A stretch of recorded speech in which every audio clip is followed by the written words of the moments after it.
with Sam Seder, where every day's Casual Friday. That means Monday is Casual Monday, Tuesday, Casual Tuesday, Wednesday, Casual Hump Day, Thursday, Casual Thurs, that's what we call it, and Friday, Casual Shabbat. The Majority Report with Sam Seder.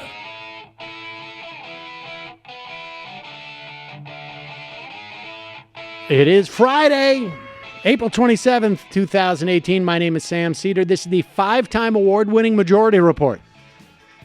We are broadcasting live steps from the industrially ravaged Gowanus Canal in the heartland of America, downtown Brooklyn, USA. On the program today, from the Benjamin Dixon Show, Benjamin Dixon. On the week that was and still is. Also on the program, ostensibly to give us a film recommendation, but undoubtedly won't happen. Straight from Sweden, Judy Gold will join us. Just hot off a Swedish. Why is she yelling? Swedish tour. Also on the program today, teachers in Colorado and Arizona on strike. Not technically in Colorado, but pretty close. Is a national one on deck. And unbelievable footage of the leaders of North and South Korea as they look to denuclearize the Korean Peninsula.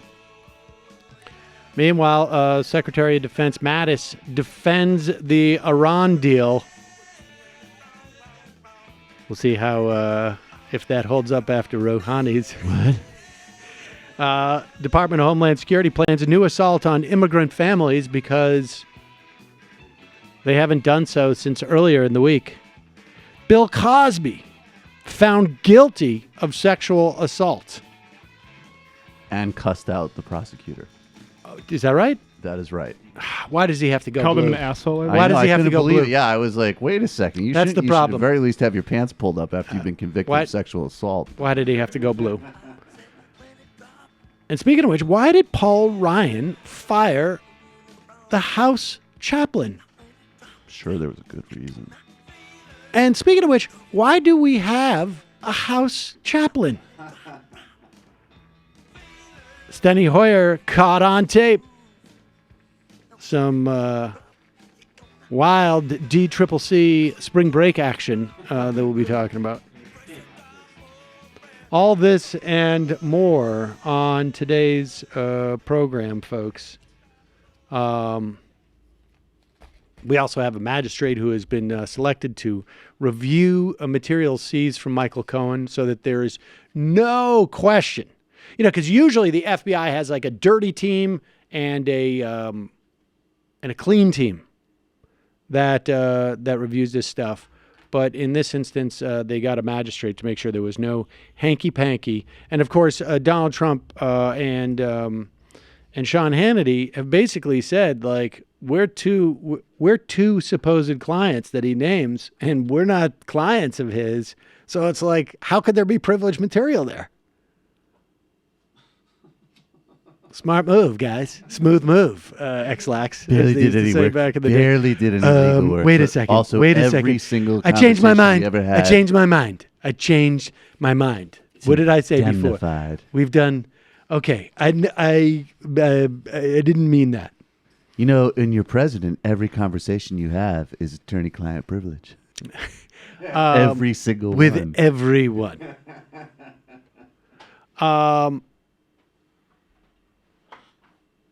Folks, audiobooks are a great sidekick for summer. And summer, it now feels like it's actually coming. The past 2 days have been spring-like in New York City. Audiobooks are great for summer activities like hiking, running, road tripping, going outside, sitting on the deck, sitting by the pool, going to the beach. trying to ignore your kid. And with the largest selection of audiobooks on the planet, Audible lets you fill your summer with more stories. I'll tell you one that I think this might be the first one that I actually like listen to that's not political in ages. That the one about the Golden State Killer. Did you hear about this? I didn't know that there was a book about it. I saw the headline. Michelle McNamara, right, who was married to Patton Oswalt, passed away. She was a writer of crime stories. And she wrote this book, I'll Be Gone in the Dark. And in February, they released the audiobook. And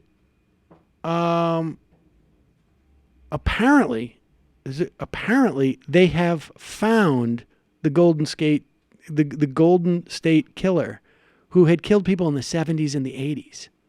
I mean, it's a crazy story. Crazy. I mean, the story is crazy. And then the story that they found the guy, probably as a function of the book, is crazy. Now, there's still big questions, et cetera, but no one's quite clear on what put them onto this guy that's the suspect. So I don't know. It's intriguing.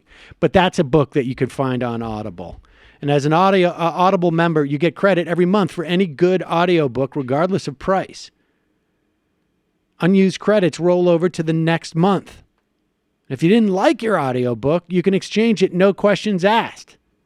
So it's like you pay, but becomes like a library. Plus, unlike a library, the books are yours to keep. You can go back and listen anytime you want, even if you cancel your membership. Better yet, you can switch seamlessly between devices, picking up exactly where you left off, whether it's on your phone, through your car, from a tablet, or at home, or on an Amazon Echo. You can start your 30-day trial, and your first audiobook is free. You go to audible.com/majority, or you can text the word majority to 500-500 on your cell phone. That's Audible, audible.com/majority, or text majority to the number 500-500. You can do it with audiobooks. All right. So we had mentioned the story that Mattis had come out and basically said, well, I mean, contrary to what people are saying, there are means in which to assess compliance by the Iranians. He said it's working, and it's working great. Or so, I forgot the Kushner. Yeah, something to that effect. And you got to wonder if, I mean, Rouhani, I don't know the wisdom of this, frankly. Particularly the timing. He's got to keep his own hardliners. Like, there's some question of Iranian self-respect here that's going on. Yes, indeed. And Trump is out there with Macron saying, like, I've made my decision, and he knows what it's about. We've had pillow talk about it. But I'm not going to say I could stay with it. I may not. And Macron, who was trying to lobby Trump to not crash the deal, came out and said maybe there are some problems with it. So maybe they're going to find some solution, it sounds like. But here is Rouhani lashing out at Trump. And, man, it's too bad they didn't have him on stage during the Republican debates. On weapons. On Wednesday, Iran's president questioned Trump's ability to even comprehend the terms of any agreement. You don't have any background in politics. You don't have any background in law. You don't have any background on international treaties. How can a tradesman, a merchant, someone who builds towers for a living, make judgments about international affairs? And while he's... I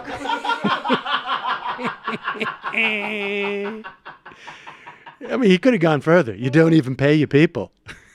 He just is so amazing. He just roasted him perfectly. Well, my buildings. I mean, you imagine like if they even let Trump hear that. He's going to lose his mind. I mean, John Bolton takes that transcript and runs into his office, right? Oh, yeah. On the other hand, as with the North Korean case, although he already had his little weird fixation with North Korea, but Trump responds well to negging. That's right. That's So, true. You know, I mean, He's so strong. Whoa, look at him. I thought he was Pretty just a strong. hippie with a beard. I don't That's tough like the stuff. dress he wears, but he's pretty tough. He's a tough guy. That was tough stuff. It's tough, really tough. It was tough. He hit me hard, and I appreciated that. He really hit me hard. I mean, that's what happens. He's a special guy. I Can will say take this. some dandruff off of your turban? I will say this. I mean, on some level, like that's what Macron did too, right? He faced him, and then all of a sudden Absolutely. it's like. And I will say this. So, and I don't want this to come off wrong, but, and John Benjamin will refute this because John Benjamin's a pathological liar. But John's friend, back during our bar mitzvah days, when we were like all 12 or 13, his friend was sort of bullying me because I was fat. Now, John would argue that you were the bully and this and that, but John's a liar. And so at one bar mitzvah, this guy, I'm in the bathroom at the temple, right, taking a leak. The guy comes in, or maybe we agreed to go to the bathroom and fight or whatever it was. And so we fought. We got into like a scuffle. And I didn't punch him in the face, but I got him a couple times in the gut. Nice. And after that, it was like I was his best friend. Right. It was super weird. Right. Super weird. No, I think that's actually And that kind could of be normal. So Trump There's could a just lot be of- like, yeah. he gave it to me hard. I got to respect that. Okay, let's not attack Iran. Now, Rouhani said, let's meet in the bathroom. He got a couple of gut checks in, and now we're friends. That's right. And then we went out and had the Oneg Shabbat. All right, we're going to take a quick break. When we come back, Ben Dixon will be here to look back on this week. We will play some of this footage from North and South Korea. Pretty amazing stuff. Amazing. All right, I'll be right back after this.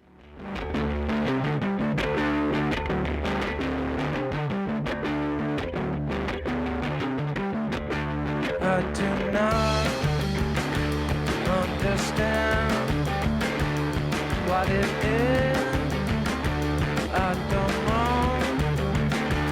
For the holes, check for holes. Blink your eyes, won't forget to feel.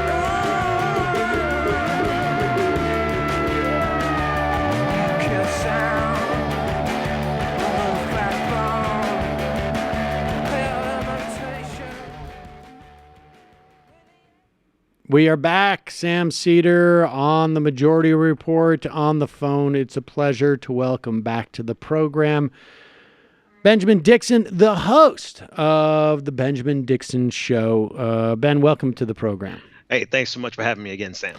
So this is a pretty big deal. I mean, you know, we're talking about over a half a century here, and Kim Jong-un, the leader of North Korea, and Moon Jae-in, the elected leader of South Korea. I don't want to imply that Kim Jong-un was not elected, but I think there's some questions about that election. And so they met at the demilitarized zone. I guess this happened yesterday, right? Or Right. Overnight. And they are basically looking to end there haven't been active hostilities, but to end the Korean War, which is basically 65 years after, more or less, of when the actual fighting ended. Let's play this. I'm going to narrate it because there's no audio, but it really is stunning. Basically, Kim Jong-un and his entourage walk to the demilitarized zone. He is the first North Korean leader to step on South Korean soil. They walk to, and there's like a small wall, right? Like a 6-inch wall that denotes the line. And here they are. They're shaking hands. And Moon Jae-in shakes, with Un's hand, and they talk. And then he says, "Step over." He steps over the line, and there's the big deal right there. He's in South Korea, in the DMZ, on the line, and they take pictures for the North Korean press, and then they turn around, they take pictures for the South Korean press, and there's some audio here too, right? Just keep the audio up, and they're taking pictures, and then Kim has a suggestion. You want to take a step over, and Moon Jae-in says, "Yeah, all right, let's do it." And so they walk across, and they're shaking hands in North Korea. You always wonder what they're saying to each other at that point, right? Like, "You're a good guy. I know you're a good guy." I don't know now. Everything's in. But then Kim Jong-un walks back into South Korea for the start of talks, ostensibly to demilitarize, or I should say denuclearize the peninsula, and then off to the races. Ben, what do you think? I mean, clearly it's a historic moment. I don't think it could be overplayed, and I don't want to understate the significance of it. The cessation of hostilities, like you said, there wasn't a hot war, but the war never technically ended. This is the first step for them. The next step is ostensibly to speak with the United States and China to talk about denuclearization, what that actually looks like.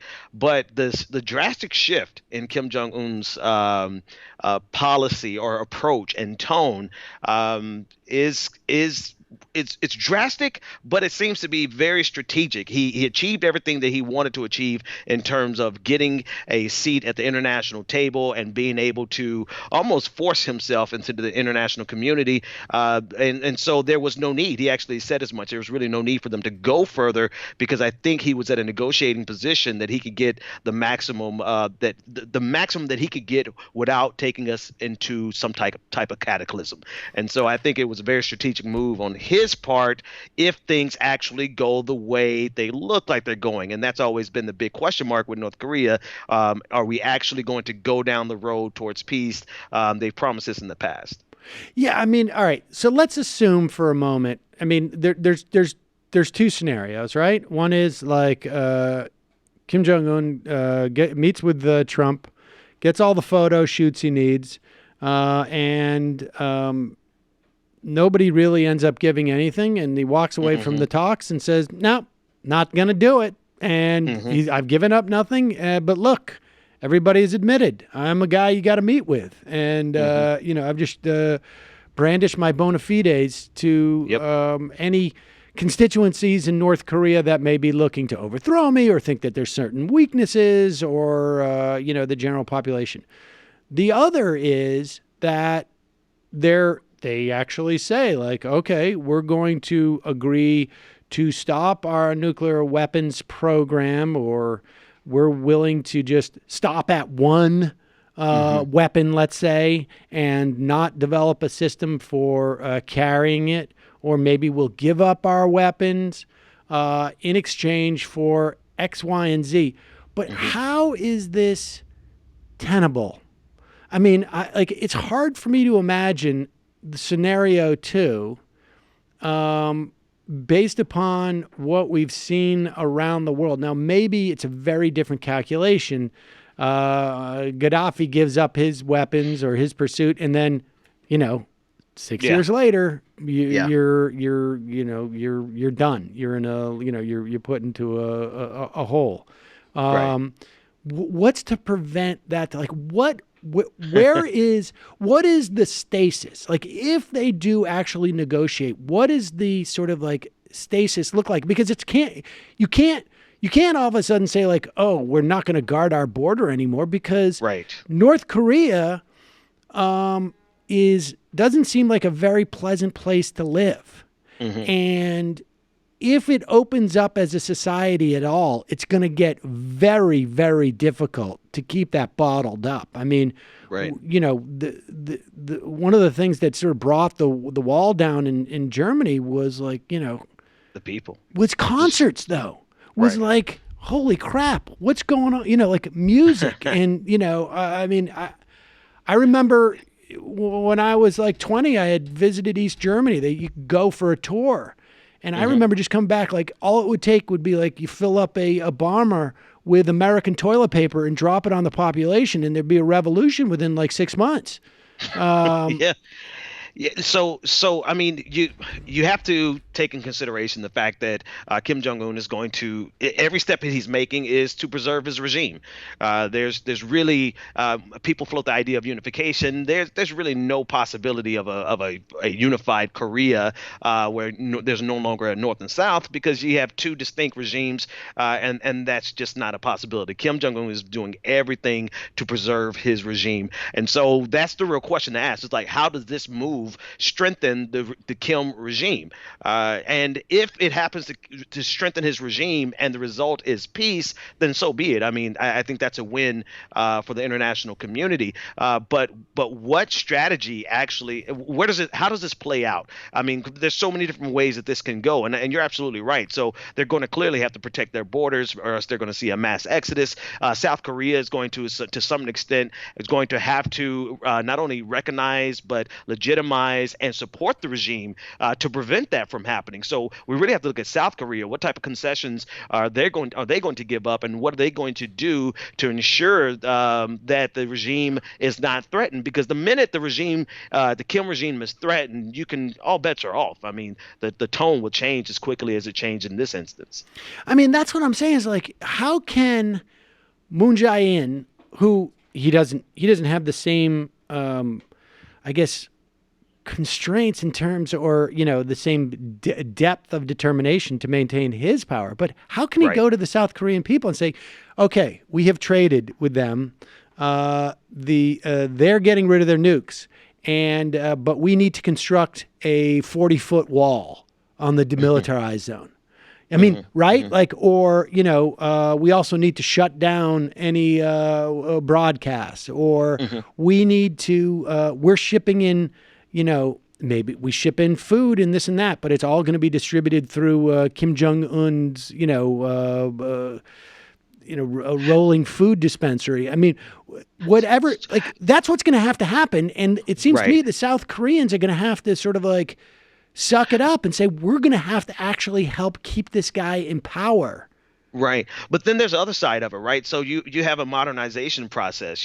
I mean, think about the elites from North Korea. The elites would absolutely love the opportunity to modernize North Korea and all the business opportunities that would be created from the South. I mean, there are people who will seize on that from a very neoliberal perspective to jump in there and to bring industry, whatever they could, to actually modernize North Korea, but also profit off that modernization process. I think the elites are really what are going to drive this, and to the extent that it can bolster the regime, still, I think, is the bottom line. So at the base of every negotiation, how does this protect the Kim regime? We just have to see how it plays out. But I think there's some opportunities to do this without putting up the 40-foot wall, without having an open society. And I think they may be going down the path of modernizing the North more so than everyone escaping the North.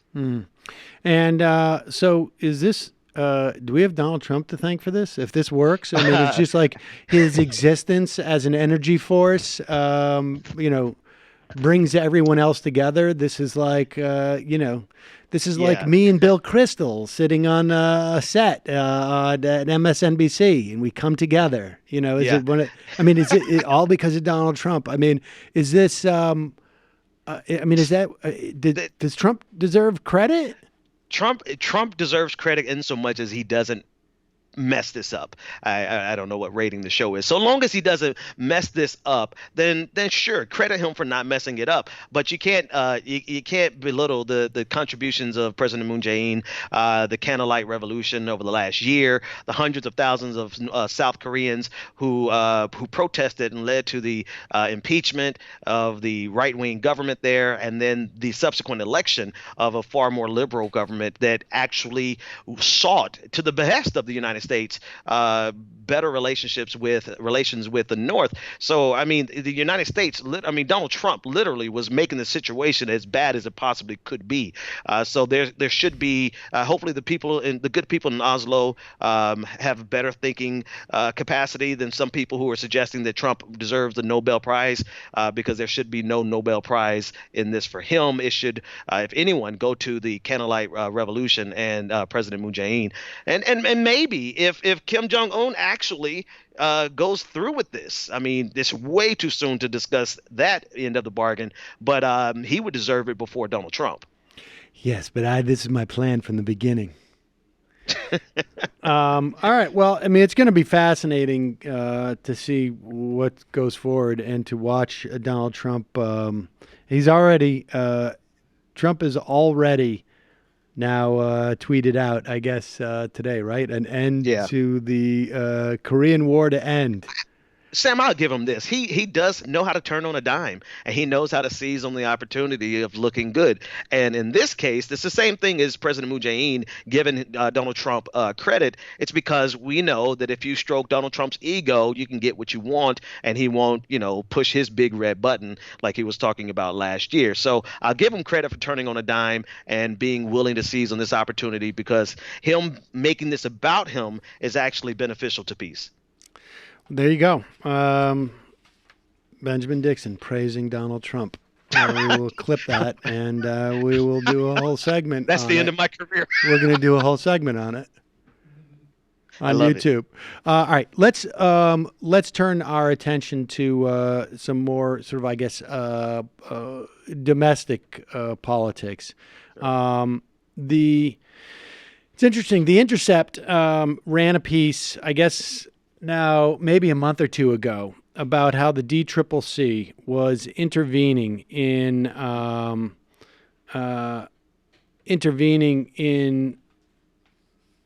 primary elections, and doing so with really no great success, and for candidates who were corporatist. And there was another piece, part of a research by Theda Scoble and Lena Putnam, I think it was, who touched on the same dynamic.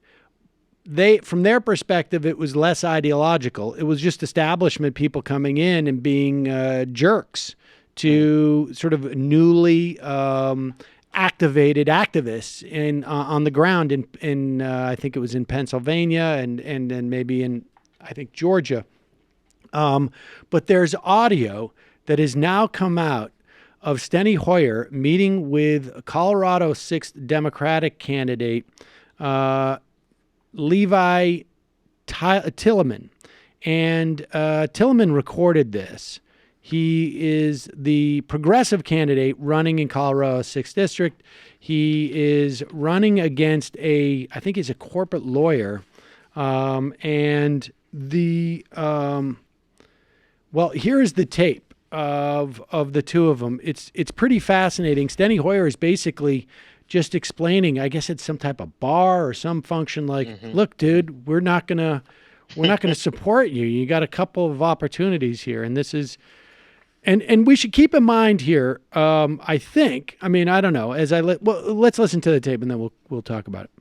In Colorado's 6th District, one of the most competitive seats in the country, the DCCC moved in early to select Jason Crow, a corporate lawyer, as the party candidate, pushing resources, endorsements, and money to Crow while elbowing out progressive Democratic competitors. The Democratic Party often denies that they play favorites. What follows is a meeting between Congressman Steny Hoyer, the number 2 Democrat in the House, and Levi Tillemann, a progressive running for the nomination for the Colorado seat. Now, let me just hold on for 1 second. You remind people about Steny Hoyer. He is the number 2 Democrat in the House, and he basically built his career. He's from Maryland. He gets a huge amount of corporate money. I mean, a huge amount of corporate money. In fact, for years. I've been talking about a story that somebody basically said, this goes back 10 years at least, when he was, I think, the whip. Steny Hoyer, because he gets so much money in his district from corporations, he has the freedom of going around the country and raising money for other candidates and for other primary contenders. And this is the way that he built his power. Right. He's doing personal favors, and he's helping the careers and building the political strength of different people around the country. And it was in the context of like how do progressive candidates and how do progressives legislators build their own base of support. And the problem is like they don't take corporate money. So to raise money for themselves is a huge job. And there's just not the hours in the day to go out and raise money for these other people. So that gives you a sense of like how Steny Hoyer became number 2. His politics are as odious as they get in the Democratic Party.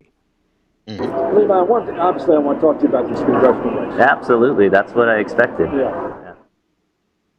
So they recorded by Tillman, and this was months of pressure from the DCCC. You would like me to get out of the race. And you keep saying, like you get out. And of course that's correct. Yeah. I know you're fundraising for Crow. Yeah. You know? I'm for Crow. I am for Crow because the judgment was made very early on. I didn't participate in the decision. So your position is a decision was made, very early on before voters had a say. That's fine because that's the DCCC knows better than the voters of the 6th congressional district, and we should line up behind that candidate.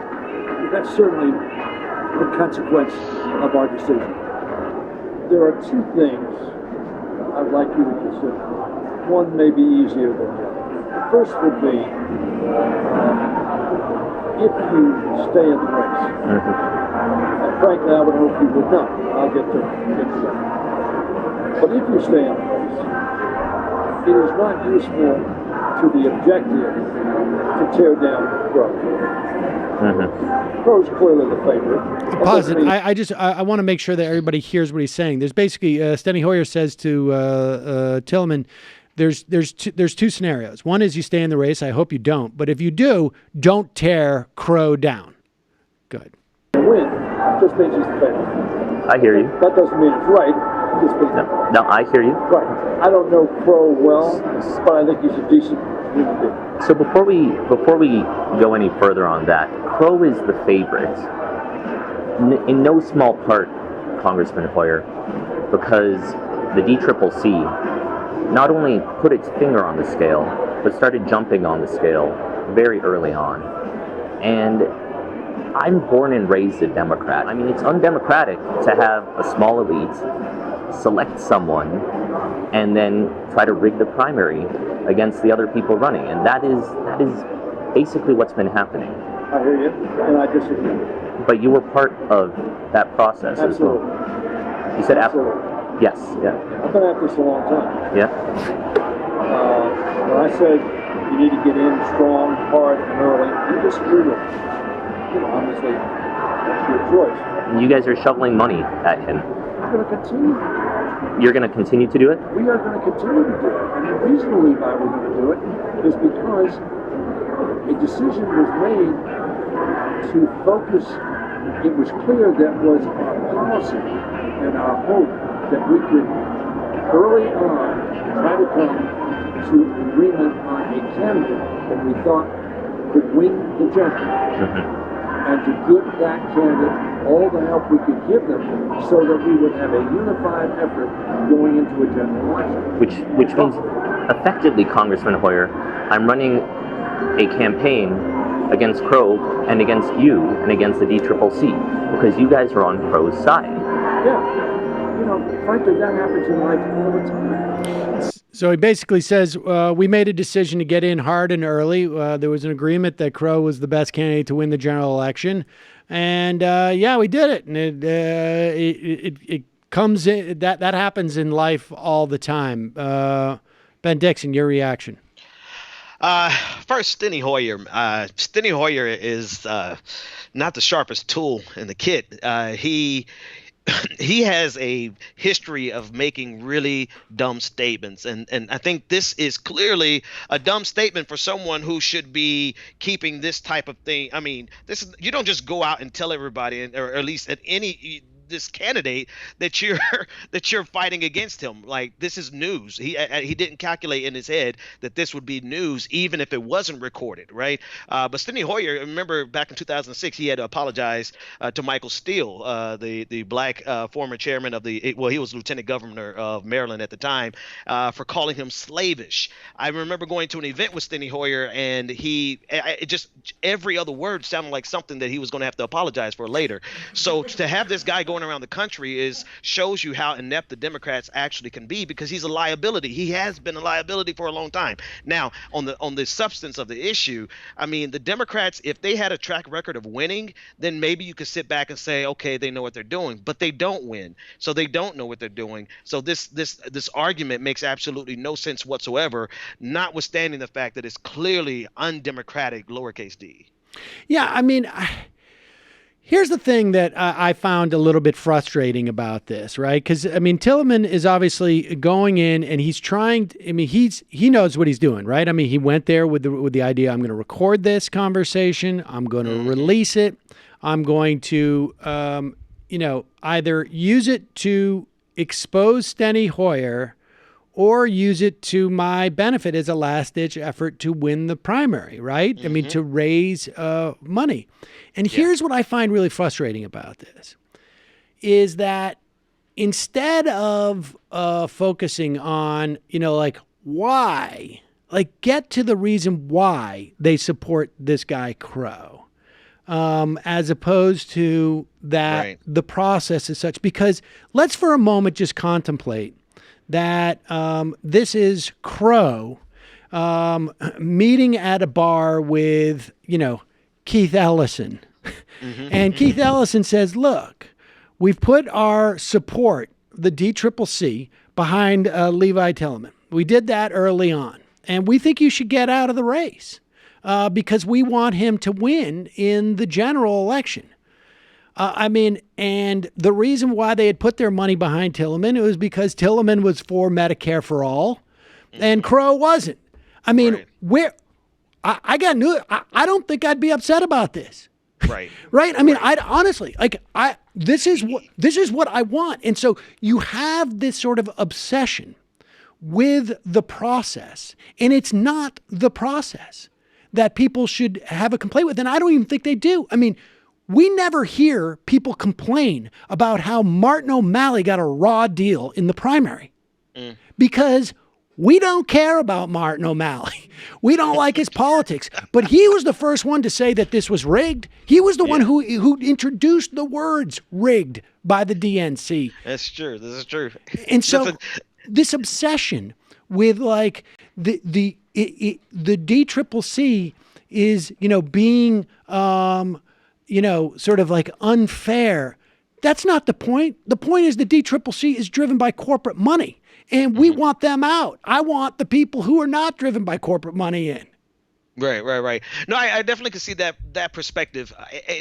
To me, if you listen to that, as you listen to that clip, Steny Hoyer can't make the case because it almost seems as though he doesn't even know the candidate he's supporting, right? Unless there's just, I know they had to edit it for time, but there's absolutely nothing there that he's saying substantive enough to justify his position and the DCCC's position. So it seems as though he's just there to bring the bad news, but doesn't even know the candidate. Right. And I think that underscores what you're saying in terms of they can't even make the case as to why, outside of the fact that maybe he's just the corporate pick. Well, I think they probably could make that case, but I don't think that other candidate, Tillman, went in with that agenda. I think he was just trying to go in and say this is unfair, as opposed to why are you supporting? I mean, because you started out by saying look, the Democrats keep losing. They have, and part of the reason why they're losing is because they're supporting crappy candidates who support crappy policies. And okay, so you're saying Tillerman missed a great opportunity to get even more than just unfairness. I think this is the problem with the way that a lot of like people who are who you and I are simpatico to in terms of their politics. Honestly, is they're going at like, I have a problem with the process. No, you know what? I don't have a problem with the process. I have a problem with the process because it is producing shitty candidates, full of corporate money. And frankly, like I say, if it was Bernie Sanders meeting with Crow and saying, look, get out of the race. I've turned over my email list to Tillerman, and he's going to raise a ton of money, and you're going to get better. So don't be a jerk. Get out. I would have no problem with that. That's true. I guess that's fair across the board because I don't think anyone would. I think every Bernie Sanders supporter would be on Bernie's side in that equation. So, okay, I can dig it. I mean, I guess, my feeling is just like people need to focus on power instead of like politics, because, everything is corrupt in this way. Everything, that's, I got a buddy who works at the box office and he saved me the better ticket. Everything works that way. Yeah. I don't know. Meanwhile, let's go on to another sort of like a thing that's happening on the left. And this Joy Reid situation. And for a moment, let's put aside the sort of the divide as to where she is. I think like I think like it has certainly from just a pure power situation not helped her that she was so active on Twitter getting into battles with different people, because I think it's sort of but what do you make of this? There's so many different ways to look at this, right? So, Joy, I had shitty politics back around before 2004 or whatever. I can't even tell you when I actually started converting in terms of some of my politics, particularly with the LGBTQ community. I come from the Black church, and so we're notoriously homophobic, right? And so I had to grow out of that. I'm not sure why Joy couldn't just do the mature thing and say, yeah, I did that and it was crappy and I apologize, and just leave it at that. So it's one of those things where the scandal itself would not have been as bad as them trying to cover it up. She literally walked into a brick wall with this one. In terms of like the scale of it, I have to concur with what you said, right? I think it's been amplified not only by the fact that she tried to deny it, but by her Twitter presence. Like, she really gets into scorched earth arguments with people, and people are going to do what people do, right? You hit a hornet's nest, you're going to get stung. And so people started the research. They exposed it alone. Like, this has been out for a little while on Joy Reid. I think it's been maybe 4 or 5 months, maybe even 6 months. I can't remember when I first read it. But then Glenn Greenwald wrote about it, and it just took it to an entirely new level this week. So, Well, my understanding is my understanding of the TikTok is that it came out 4 or 5 months ago. She apologized for what was sort of, and we should just tell people she had a blog, and we're talking about, I guess, 10 years ago or so. She had a blog where she was writing stuff that was not like, it was definitely homophobic. But it wasn't like, God hates fags. It was more like, using homophobia as some type of leverage to mock people. And, on this program, I used to have a closet door every time I would say Lindsey Graham's name. But from my perspective, I was doing that because at that time, the Republican Party was actively using the demonization of gay people and marriage equality as an electoral tool. And I felt like, you should not, if you're going to be a part of that party, you don't get a free pass. If I see you out there, spewing anti-Semitism, and I show up at Shul and you're sitting next to me, I'm going to blow the whistle on you. But so she apologized for those things. She said what you said. And then apparently there was a whole nother set from the same source that came out at the beginning of the week that Mediaite wrote about. And her response to that, and from what I understand, the timeline was that she had contacted the Wayback Machine. She had found these things, or maybe, and by the time they had gotten it out, they were already copied. And then it came out, and she clung to this story about being hacked. So that's even worse, right? That's even worse. So this is just like more stuff coming out. Own it.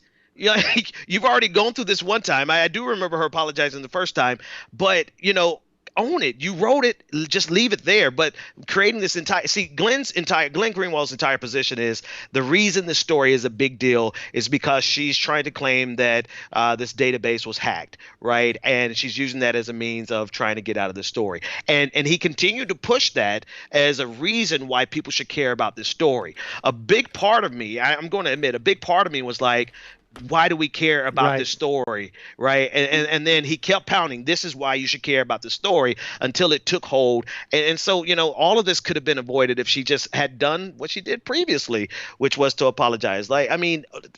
Listen, Jon Stewart, I think I mentioned it either on your show or Michael Brooks' show. Jon Stewart ran an entire clip talking about with a transphobic segment. I'll just leave it at that. Well, I remember what it was. I remember this. It's been going around where he was talking about Dennis Kucinich. He was mocking Kucinich for saying, and look, I have my own issues with the Kucinich, but Kucinich said back, I think this was in, just like 15 years ago, maybe, I would have no problem appointing a gay or lesbian or transgender judge. And Jon Stewart's response was like, I can see it now, excuse me, Your Honor, chick with dick. And the idea that somebody would make that joke, and Jon Stewart was the hero of the left. You cannot. I mean, that would just he'd be driven off the air if he did that today, and rightfully so. It is hard to understand why, and maybe it could just come down to she just couldn't even, I'm sure I did stuff 15 years ago that if someone said to me, you said this, and I'd be like, that does not sound like me. I did not say that. Sam, I'm pretty sure I laughed at that Jon Stewart segment, right? So we're all we are all works in progress in terms of the bigotry because the entire nation is moving as a body politic towards becoming less bigoted, and that's a good thing. That means that some of us have holdouts, some of us have issues that we wrote about back in the day. So it's not a huge deal in the sense that if she has grown, she's grown, but it's just ridiculous that she would take this childish approach to it, to say that the system was hacked. That's really the worst thing that you could say, because not only is it provable, they could verify this, but it's also just making a mountain out of a molehill when people honestly appreciate growth, right? They want to see that you're not the same person that you were 20 years ago, because pretty much everybody who was politically active 20 years ago, apparently except Dennis Kucinich, had some issues with their politics. So it's really just a crisis of our own making. Yeah, I agree, and maybe we've even spent more time on it than it warrants. But I think it's just, it is aside from my having some disagreements with her in terms of where she is on the left political spectrum. I think her voice is. I just wish on MSNBC she was more positioned in the center because of where everybody else is. But the fact of the matter is, on MSNBC, she's one of the few voices of color, and even she's one of the few Democrats left on there, to be quite frank. And it's a bad time to be on MSNBC. Tell me about it. But with that said, let's move on to the other big story. Ronnie Jackson. Here, I think people are well aware that the guy has now pulled his nomination. He was accused of not just handing out Ambien and I can't remember the other one. Someone mocked me the other day for totally getting the drug wrong, the one that keeps you awake. But apparently there was other sort of Percocets involved, and there was a lot of a wide range of stuff. And there were car accidents supposedly from drinking. And here's the weird part about this whole story. how did this stuff not come out before? Well, I mean, apparently a security clearance isn't enough to expose these type of things publicly, and he did not seek "quote unquote" a higher office or a position. The only reason I could see this coming out would be the fact that Donald Trump wanted to move him to a cabinet position without vetting him. So, I'm sure there's a lot of things that go under the radar that just to protect the news cycle in some cases. The incident where he was banging on the woman's hotel room, the Secret Service had to get involved because they were afraid he was going to wake up President Obama. Apparently that was not, along with a couple of other incidents, were not reported in a fashion that created a paper trail. So, I mean, I guess without him going to a higher level, I mean, why would doesn't the president's staffers go like, hey, this is a guy we probably don't want hanging around the president right now. Like, we should get a different guy in here. Yeah, but I mean, I guess you have to say how frequent was. I mean, we really don't know because not a lot of things were documented. So, I mean, if he was that problematic, then the truth is President Obama does own, or at least his team owns some of that because he was there before Trump. So, but I really, on this story, I really look at the incompetence of Trump because we can always spin it to be all about Trump, right? I'm about to do my spin job here. This is the incompetence of Trump because how do you continuously nominate people who are decidedly unqualified for the job, but then you don't even take a moment to pre-vet them before they're vetted formally, right? You didn't do the basic research because these are things that are rumors inside of the White House. In other words, he didn't even talk to the White House people about this, right? He didn't talk to former staff about this. He talked to no one because this would have come out had he just had just a modicum of vetting. But he wears a uniform. Yeah. I mean, and even the informal way that he speaks of him, what they call him Dr. Johnny or whatever. They call him in such a informal kind of presentation or way of referring to him. It kind of lends itself to the fact that this was the cool doctor or this was the guy that you can go get candy from. This is what, this is how Donald Trump introduced him to the nation, or at least on that Fox and Friends interview, or Randy rather.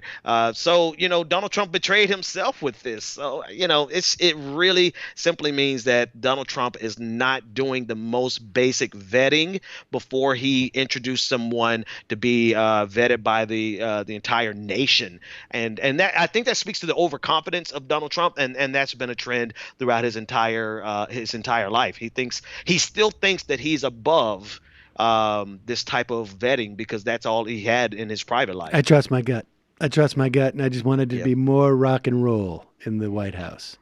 It's his kind of guy, right? All right. Well, let me ask you this. Okay, and are we not at the point now where it's like, if you agree to serve in the Trump administration, that is like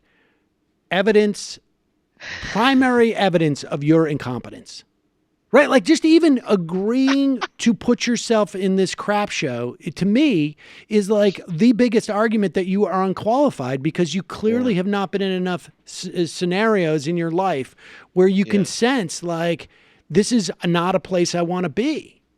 Yeah, they're really not doing some cost risk analysis here because if you look at Pompeo, I think he's willing to take the risk for the reward that he could get, his ideological reward, what he can influence the State He's also Department. A lunatic and and I would say Pompeo does not in any way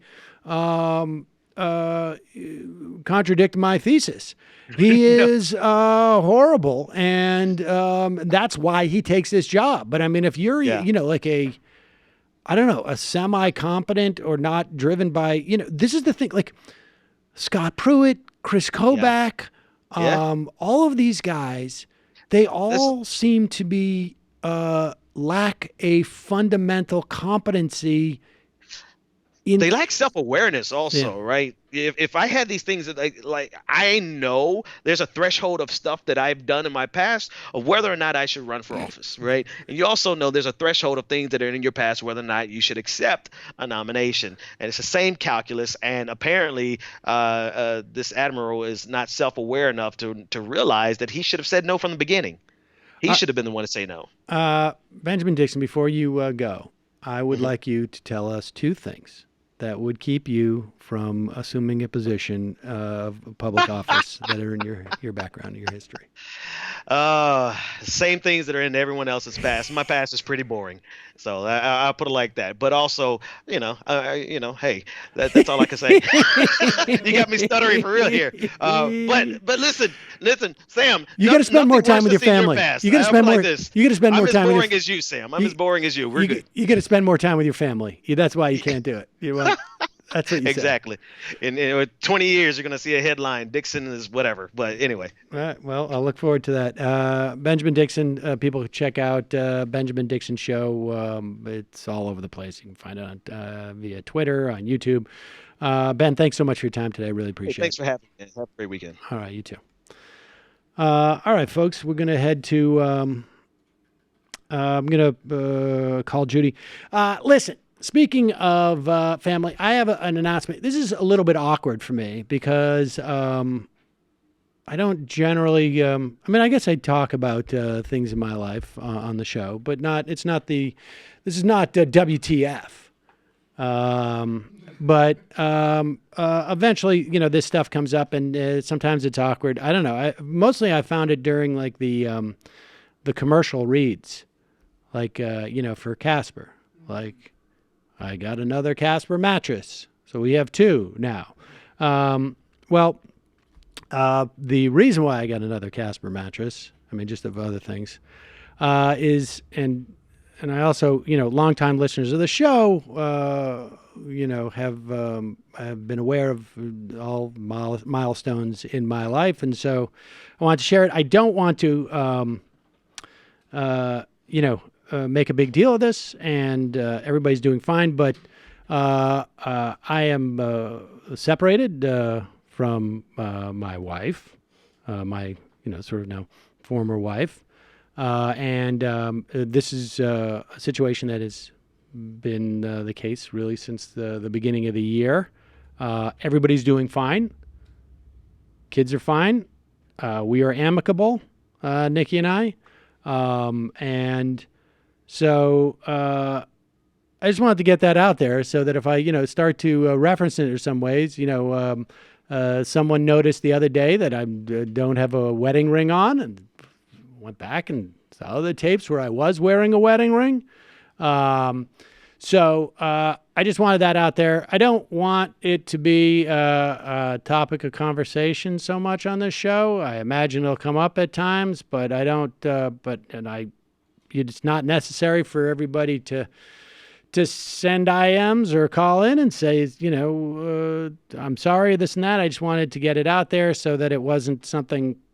The idea of talking about stuff that, I keep referring to the mattress thing, but talking about that and, I just don't. It's uncomfortable because I like to be able to just express, reality as it is. And, I don't necessarily want to share everything in my life, but I want to be honest about stuff that I reference to. And so that's that. But so with that said, we're going to take a quick break, and we'll talk to Judy Gold, and she will give me advice on being single.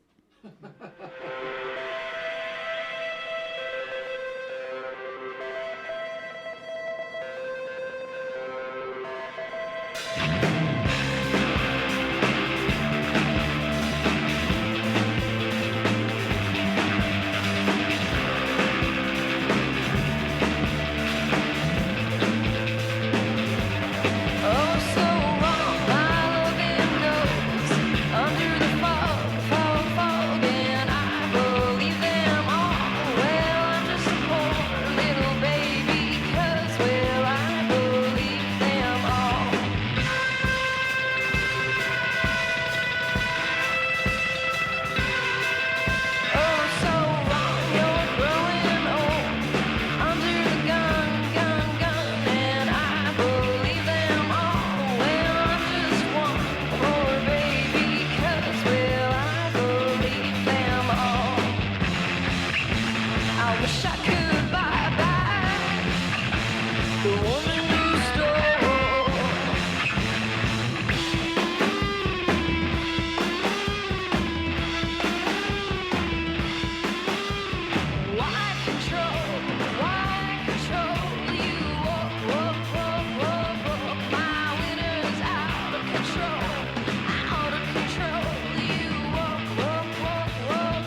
nothing ever comes down. Sometimes you'll find nothing ever comes down, nothing ever comes down. Sometimes you'll find nothing ever comes down, nothing ever comes down. Sometimes you'll find nothing ever comes down, nothing ever comes down. We are back. Sam Seder on the Majority Report. Motherfucker, today is shit. It's a shit day. Hold on. Do we have a... Oh my God, you try so hard to do everything right and everything fucking sucks all the fucking time. I don't know if we Totally right. accidentally just got into like a conversation. We don't have Judy's... Open the fucking thing. Level-headed, Fuck you! calm, cool, and collected. I have a bigger penis than him. Judy Gold is on the line to keep us all connected. What the fuck is the matter with him? A steady hand to guide us. She'll keep us calm and carry on. No fucking way! Too bad Jimmy Reefer Cuck didn't find her worthy of a song. Well, Judy Gold. And he's such a fucking penis head liar. I'm not kidding. I can't tell if we're listening to the song or Judy. That's the president of the United States. That's the president. What the fuck? Like this guy, Judy? I can't believe it. I can't tell if we're talking to you live or that's the song. First of all, I can't believe I have children. It's just, I procreated. I just can't believe it. What? When I hear that shit. Oh, like it just like that you were allowed to, or what? I don't understand. Yeah, it's like, my mother never spoke like that. It's just, I don't know. I feel sorry for my kids. Whatever. I'm honest. How now? If your mom never spoke like that, where did you pick this up? I don't have any idea. I have no idea. I have no edit button. She used to just say, Judith, you're so hyper. You're so hyper. And then she would tell me not to get my blood pressure up. Like, because I used to get so annoyed. When you were a kid? Political stuff, When you were a kid? Yeah, anything that was unfair or, I get so pissed off. Judith, what are you going to get your blood pressure up? And then, anything Jewish, they hate us, they all hate us, everyone hates us, they all hate us. They call you a dirty Jew, they hate us. That's how I grew up. Well, that sounds like a lot. It was fun. A lot of fun. I can't believe I'm a comedian. Yeah. And speaking of being a comedian in very Jewy places, you were just back from Stockholm. I was in Stockholm for a Jewish New York festival. Wait, what is that? Yeah, it was amazing. It's such a beautiful place. And so Elisa, my girlfriend, was wearing, she wears this little Star of David. We got an Israel Jew, and someone said to her, "Oh, you're very brave." So that was telling. Mm-hmm. In Sweden? In Sweden. Wait, you're very brave to wear it? To wear a little Jewish star around her neck. Yeah. Oh, jeez. It's nice. And so wait, will you explain to me what the Jewish New York Festival is in Stockholm? Okay. So they did a symposium all day Sunday. It was Adam Gopnik and David Denby from the New Yorker, Jody Rosen, who's a music critic, just writes about music, Letty Cotton Pograbin, who's a founder of Ms. Magazine, Annie Polland, who is a Jewish historian, the rabbi from the 92nd Street Y, he's the head of the Peter Rubenstein. I mean, it was Jew from Jews. I mean, it sounds very brave. I went to synagogue. I went to services on Friday night, and they checked my passport. We had to bring our passports, and we got questioned. What did you get questioned about? There's so much security. Do you do this? Do you sell? Do you observe the Sabbath when you're in New York and blah blah blah? And we're like, no, we're here just to But they have to be really careful. Wow. Because as my mother said, they all hate us. Everyone hates us. They hate us. And so, did you perform stand-up there, or were you like on a did. panel? Just talking about being Jewish. Yeah, it was about, the influence. The panel I was on was the influence, of Jews in theater, music, and comedy. And then I did do 15 minutes of stand-up. I made them laugh. I couldn't believe it. And who's in the audience? Like people who are just like wanting to, is the idea to sort of like make Judaism well, there's only Great 18,000 Jews. Yeah, make Judaism great again. There's only 18,000 Jews in Sweden, so I think there's a small Jewish population. There were 26 people at the services, for synagogue, and I just think it's just to not forget. You gotta educate people. So, and a lot, over 400 people came. It was amazing. I learned a lot too about, and a lot of it had to do with immigration, which is not a big issue right now.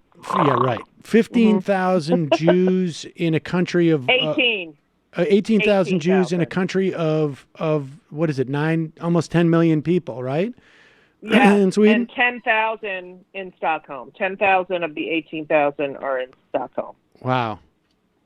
That's like the number in that's not a lot. That's a small population. No, tiny. But, you have to keep the history alive. And then every time there was a siren, the sirens go, whoa, we were like, oh my God, they're coming to get the Jews. So it was fun. What my understanding is that a huge amount of acts of anti-Semitism. I just saw a statistic that said most of it's right-wing hatred, and I don't. I mean, I imagine that's what's going on in Sweden too. It's right. It's just fascist. Right. It's in the southern part. They say most of it. Southern part of Sweden. And did you guys go down there or no? No, absolutely not. And so how long? We went to museums and ate, and it was amazing. It's a beautiful city. How long were you there for? We were there for Friday, Saturday, Sunday, Monday, 5 days. Wow. Mm-hmm. That sounds like fun. Traveling is key. You travel around the world. You learn so much about other cultures, and it's really interesting. You appreciate America, but you also see the way other people live, and it's very informative, I have to say. And we think we're the greatest. We're the greatest. And yet there's no guns there. There were no guns at all. Hardly anyone smokes. The food is phenomenal. There's no marijuana. That was the one bad thing. There's no pot there at all. Really?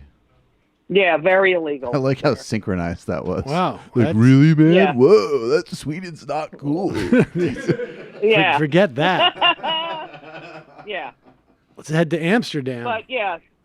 Amsterdam. Now, did they have a Jewish talk show host type of figure? They had a moderator for each panel. Not all were Jewish. The one I had was yes. Why didn't they have? Question? They should be bringing in Jewish moderators, like someone who's like a host. No, they did. Like They did. Elon Warshaw, who did the movie. Who? That's his name, Elon Warshaw. He did a movie called Wagner's Jews. Oh gosh. About Wagner, the composer, and the Jews that he associated with. Anyway, so he was the. But Judy, my point is, he was the moderator. Why not bring in a Jewish New York talk show host? They're going to do it again next year. You should do it, Sam. That's what I was looking for. You see that Judy? ringing endorsement in her voice? Someone she gets sounded a hint. so excited what do about I it. have to do? I have to go over. And, You really want to go, even if there's no weed, dude? I have to hang whitefish off of me and walk over and knock on your house. No, oh my God! Can I tell you? Every meal they have salmon and herring. I was in heaven. But, yeah, you would love it. It was really informative. And do you know how they counted when the Jews came over to Ellis Island? I'm every time I say the word Jew, I just know the Twitter, they just tweet at me, oh, are you a Jew? Jew. So cut the anti-Semitism today. Anyway. Are you? But do you know how they counted the amount of Jews when they came to America on the Lower East Side from Ellis Island? Because a lot of them didn't belong to synagogues and stuff. So the census of Jews, they counted how many people, how much matzah each family needed, and that's how they counted the census for Passover. Are you serious? What? Yes. That's a joke. Wait, what do you mean by that? Mm-hmm. Wait. What do you mean by that? I don't understand. When the Jews came... All right, listen, you son of a bitch. When the Jews came over in the 1800s from Ellis Island, right? Yes, that's where my family came through. Yes. Late 1800s? They settled in the lower part of Manhattan. Correct. Now, a bunch of them, they weren't affiliated with a synagogue, and they wanted to know how the census, how they knew how many Jews were in New York at the time, was how much matzah they had signed up for. They needed to get matzah. They would deliver matzah for Passover. Okay, that's... Yes. Trump should reinstitute that. Right. Yeah. How to keep track. It's the only way to get the only way to know. He's so great. How many yarmulkes? Yeah, there you go. Go. Oh, wait. Hold on. One of my other 16 phones is ringing. Hold on. She has multiple phones, ladies and gentlemen. Okay, sorry. This is what happens That when was you're a Michael traveling Cohen overseas. joke. Get it? It was a Michael Cohen joke. Oh, yeah. Michael Cohen has what? Like 10? 16 phones. 16, I got my cab scam phones. I got my Ukrainian mafia phones. I've got my favors to porn stars that Trump doesn't know about. How does somebody phones. justify that? Having 16 phones? Yeah. You'd have to go hang out with him on his favorite park bench in Midtown, dude. Honestly, Oh my is God. that not like indicative of a certain practices, I would say. Yeah. Some of them are Blackberries too. He has like one of those sticky labels on each one.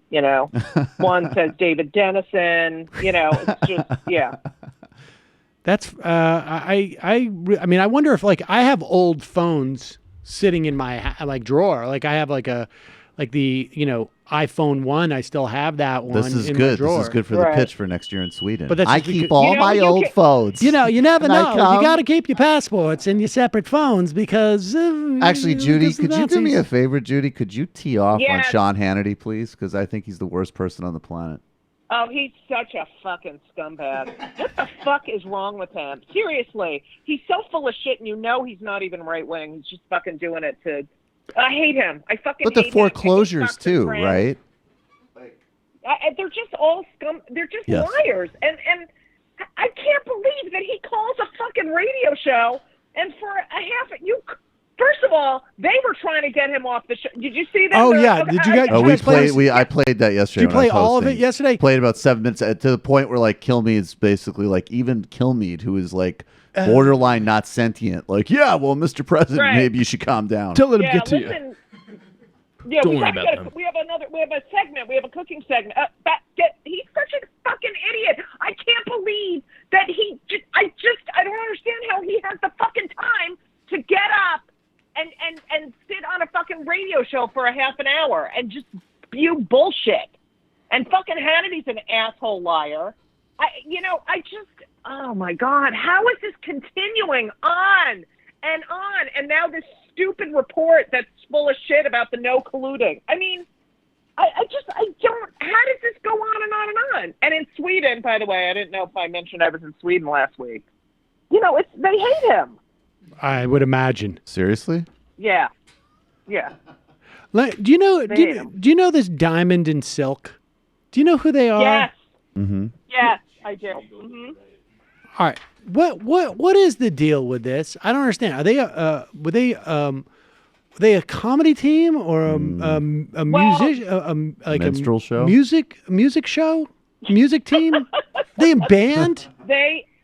Who are they? Are they I like think they're DJs? sisters. Are they sisters? They're like meme vloggers. No, they're they're just vloggers. Right. they're So vloggers. Okay, so And they go and they sit there and they talk about, how much they love Donald Trump and the one is always like, oh, that's right. It's just this All right, Sort of like I want to play. It's sort of like how you are when Judy's on. You're like, I want to play. That's right, Judy. All right, because we just apparently back in last summer, they did an ad for Paul Nealon, who is white supremacist. Yeah, white he is supremacist, a Nazi, a confirmed Nazi. Yes. And the guy now, he's still in. Is he running? He's running. He's running. Still running. He's right, Paul 'cause Ryan's Paul seat. Ryan's dropped out. That's right. So he's going to end up, and it's either Nealon or maybe another Republican who are going to go up against probably Randy Bryce, who is the most well-known Democrat. But here is the ad that they did for this guy who is an avowed Nazi. Right. And it's Diamond and Silk. And I didn't realize they were vloggers. I wasn't aware of them until like all this like hubbub that they somehow are being censored by Facebook, they claim. Dave Rubin should have them on. I wouldn't. I'm shocked he hasn't. All right, but Your president has retweeted them. Okay, go ahead. Here is the ad. Hey y'all, it's Diamond and Silk. Paul Ryan, aka Lion Ryan, crippled the American people and the middle class by shipping our jobs overseas. Jobs like GM, Chrysler, and Oscar Mayer Wiener. What? Oscar? What a loser. We want a winner like the businessman Paul Nealon, who worked in manufacturing and earned an MBA. Nealon puts the American workers first. Vote for Paul Nealon August 9th. Remember, this is an open primary, so Democrats you can vote to. Go to paulnealon.com to make a donation. This ad was paid for by volunteers for Paul Nealon. So Sam, the one that holds up the Oscar Mayer wiener goes, that's you. That's me. Yeah, right. That's- with Judy, yes. Judy's You're the Judy's hype other man. one. Oh yeah. You're the one. You're the hype man. I just don't understand. Like it's just pure money. You only get paid $7,000 for that. Yeah, 7,000, $7,000. Yeah. I feel like There's I $7,000 wouldn't that do. wasn't there I wouldn't otherwise. do an Nazi endorsement for less than $10,000. That's what I feel like. Yeah. I feel like they said like that stuff they say about him being a Nazi. The Nazis were in World War II. What do you think? We're like the living dead or something? And then they're like, fine, $7,000 for 30 seconds. I'll Right. take it. There is that Right. guy. Who do we speak to that said like I can't remember the story recently where someone was accused of being a neo-Nazi and they said I am actually a real Nazi, Right. not neo. I would like to do the Germany style, like the Jews being like Adolf Hitler. Adolf Hitler, America's leader. He's gonna rebuild the Autobahn. What? He's creating jobs.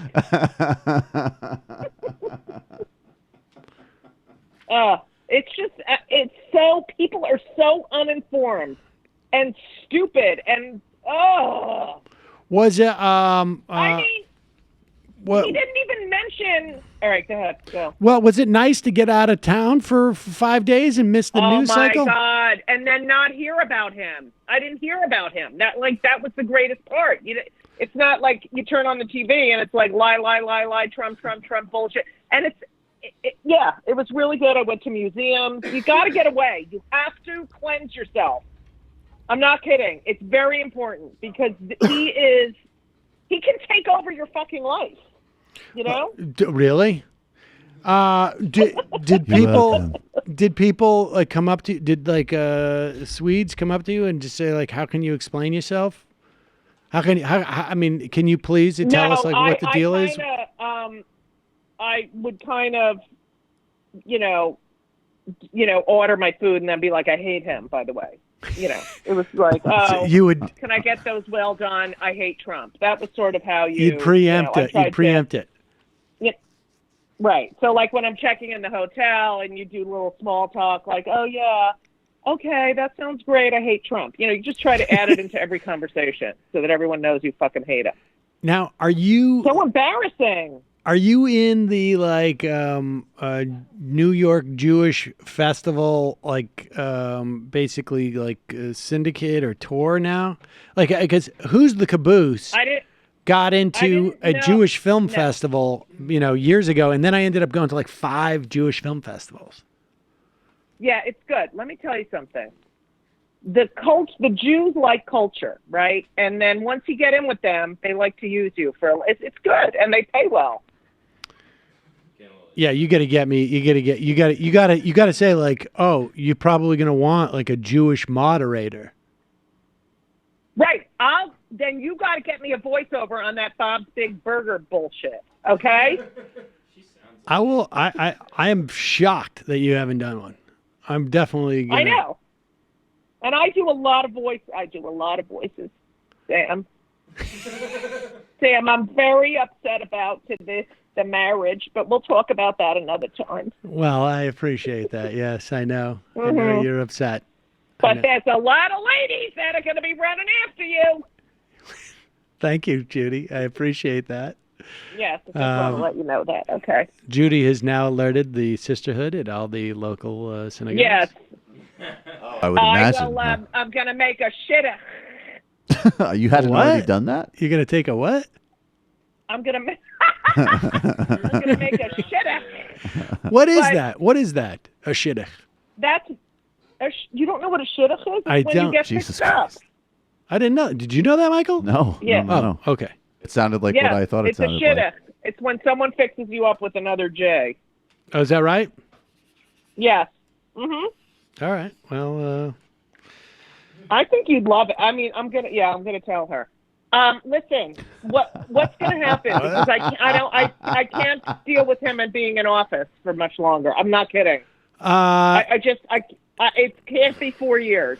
Don't worry about it, I Judy. Just try to set Sam up. It'll be fine. just relax, Judy. Just relax. All right. Have another piece of fish that you brought back. Go to Did you bring back? Sweden. Did you bring back any smoked fish from Sweden? Ooh. Or You like, can't bring anything back. what about like those little Swedish fish, like the candies? Oh yeah, that's funny. I had the Swedish meatballs there. They're so good. Better than IKEA? Oh my God, beyond. And lingonberry. Do they have the lingonberries at the ones in IKEA? I have no I idea. don't even know what those things are. They're like little red berries.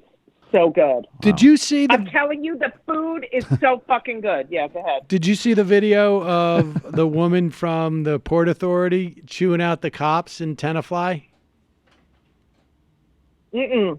Do you want to hear this? I feel so weird about this Yes. video. What did she do? What do you feel weird about it? Well, it's just such an unambiguously pro-cop video. I mean, this woman is so No, obnoxious. but you know, I'll tell you what's amazing about this video. I want you to. Is We're going to pure white watch this video. privilege, right? Exactly. Watch this video. Imagine that this woman is Diamond a and black silk. woman, or you know. So okay, so Right. the video is a dash cam footage of two cops who have pulled over. Yes, I saw that. Yes. Do you want to see it We're again? going to pulled play. over the daughter. Yeah, Pulled we're going to over the play some daughter. of it. Yeah. I want to get your insight as someone who grew up probably next door to Yes. this lady. What's my going God. on? I mean, Yes, but just go for a ahead. moment, also imagine that this woman is a black woman, and just like how long it would take until she was tased and cuffed, if not actually absolutely. guns Yep. drawn. But here it is. The mom shows up. Apparently, she gets the call, and she comes up to the cops. And here's this. Hi, I'm Karen Turner. Hi, it's Naira. I'm a resident. There you go. It's fine. I don't need that. Okay, fine. I'm You're Karen just Turner. here. You're just here as the rider, right? No, I'm not. Okay. I'm here as a concerned citizen and friend of the mayor, and been in Tenafly for 20 years. I take full responsibility for them. And what is the reason they were pulled over? The driver has all the information. He'll tell you. No. I need to know. No, you don't need to know. Okay. We're not involved here. You're picking them up. No. I'm involved. Trust me. Well, I'm I'm not very going to tell involved. you. He's the driver of the automobile. He's over 18. That's all you need to know. Okay. If you can, We don't need to see credentials. Okay. You need a. Pause it. All I can remember, Judy, is going with my grandmother in Newton, Massachusetts, like 25 years ago. We're driving up to they had a takeout window at the bank or whatever, and the first thing my grandmother says to the woman at the bank is, "I'm a depositor." This gets you special, like yeah. And then, like, the person at the bank was just like, yeah, no shit. Why else would you be here? Yeah. All right, so let's listen. Here, she continues. If you can give me a little bit of space here. I need some privacy. What seems to be Are you a commissioner? I am a commissioner. one of the commissioners, and I'm heading up. Do you have an ID with that? That is my ID, and that is my business card. I am the commissioner of the Port Authority, and I'm heading up over 4,000 police officers. Okay? So, if there's a problem, I think I have... There's no problem. Well... Yeah. Yeah. Okay. Then things escalate a little bit. And then apparently there was a follow-up to this. We're going to skip over. You didn't even get to the part where she tells them how We're stupid going they to are. skip They to can't that. put We're a going to that second- right Oh, now. Here it is. Do that. I think it's the best thing at this point. You know what? I'm very disappointed in the way the two of you are acting. You cannot even tell me, a mother living in Tenafly for 20 years with 2 kids who went through the school system, what the problem is. And that's shocking. It's shocking that you can't even give me a sense. I think we should conclude this. I will. Just for safety reasons, absolutely. this is a high-speed road. I think we should all get off of the road. A little bit dangerous for us being out here as long as we were Thank anyway. you for your concern with my safety. Okay. I don't need it. You can't put a sentence together. Sorry. Okay. That's pathetic. Okay. And you are a disappointment. And you are just following him. So you are also a disappointment. You can't put together a sentence of what the problem is. Pause it. Judy, I know you've seen this, but do you think that she's picking on the short guy by saying, like, you're just his little sidekick? Yeah, you know, she's so like a school marm. You know, you people, you don't understand. You're an idiot. You know, it's just, and they're just like, okay, fuck you. I mean, it's seriously. Well, here she goes. She's so- getting frustrated because yeah. she can't. She's like, I'm disappointed in you. And then she turns to the guy, the shorter cop, as if, like, you know, you're just his sidekick. Well, this is so stupid because Yeah, even why if couldn't you grow? well, she has no. Well, she's leaving him like. I mean, now even if there was any division between the two of them, like he has absolutely no choice. Right. Right. But to that. Here she What the problem is? Now? Are you finished, ma'am? I'm shocked. Are you I'm finished? shocked and very disappointed. Thank you for may your take help. them. You may take them now. You may not tell me when to take my child. You may shut up and not tell me when I may take my kids and her friends who are PhD students from MIT and Yale. You may tell me PhD nothing students, because you told me MIT and Yale. I wish they tasted. I will be talking to the police, Please. and I will be speaking to the mayor. Badge number and you're 540. That's awesome. I got your Just to name. make sure there's I know no the discrepancy. Coriac. There's no Matt is the first name. Well, now he's just tooling on her. As long as you got all the information right. I got all your information, Okay. sweetheart. You can't put a sentence together. That's shameful. It kind of is. I don't Have a get pleasant that. weekend. You have a wonderful weekend. Where's this? He's speaking perfectly clearly. Well, the sentence I know. I don't know what the fuck she's talking about. she's just saying she wouldn't tell him what the deal was. Right. And what about how he's like, okay, all right, that's great. Okay. All right. Terrific. All right. Bye-bye. Some farm-to-table jersey. And then Shade. she shows up apparently at the Tenafly Police Department. There's footage of that, but there's no audio. But she's there pacing around in the lobby of the Tenafly Police Department. And obviously, subsequently, she has to resign from the Port Authority. So she's now a former commissioner of the Port Authority. So she's totally obnoxious, and that's great. And her behavior there was despicable and entitled. But I mean, if we want to like underline the contrast, let's remember. I mean, we don't have the video; we don't need to play it. But I mean, Sandra Bland essentially ended up dying. She got arrested for basically arching her eyebrow at a guy for unnecessarily pulling her over. Yeah, it's abhorrent. The way African Americans are treated, it is abhorrent and it's horrible. It's fucking horrible.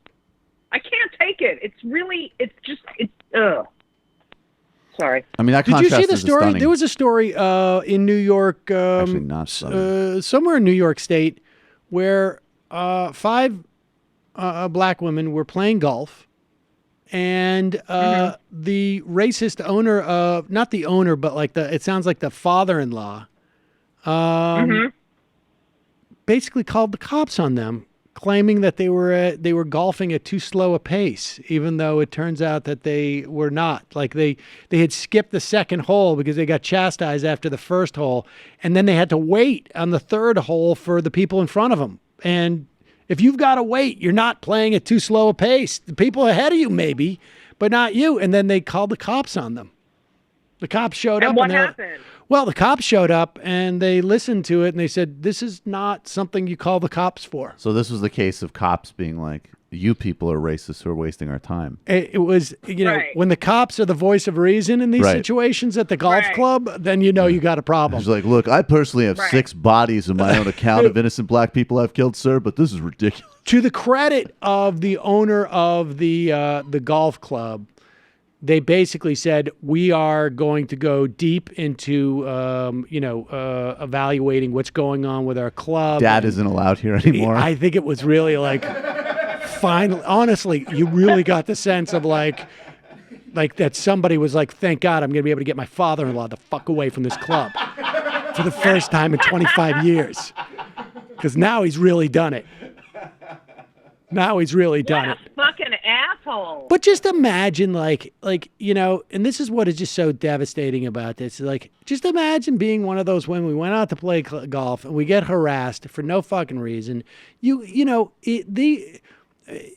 There's no way for you to go through life not assuming that every time you get slighted, it doesn't have something to do with your race. And certainly Absolutely.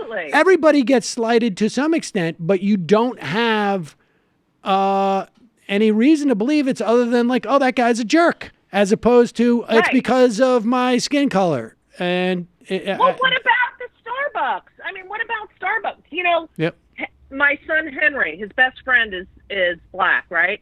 He goes to Indiana University. When DeAndre, so Henry will drive to the airport to pick people up, When DeAndre goes to the airport, it takes an extra hour because he can't drive through one of the towns because he's afraid, he's going to get pulled over for doing. I mean, it's awful to live like that in the fucking United States of America.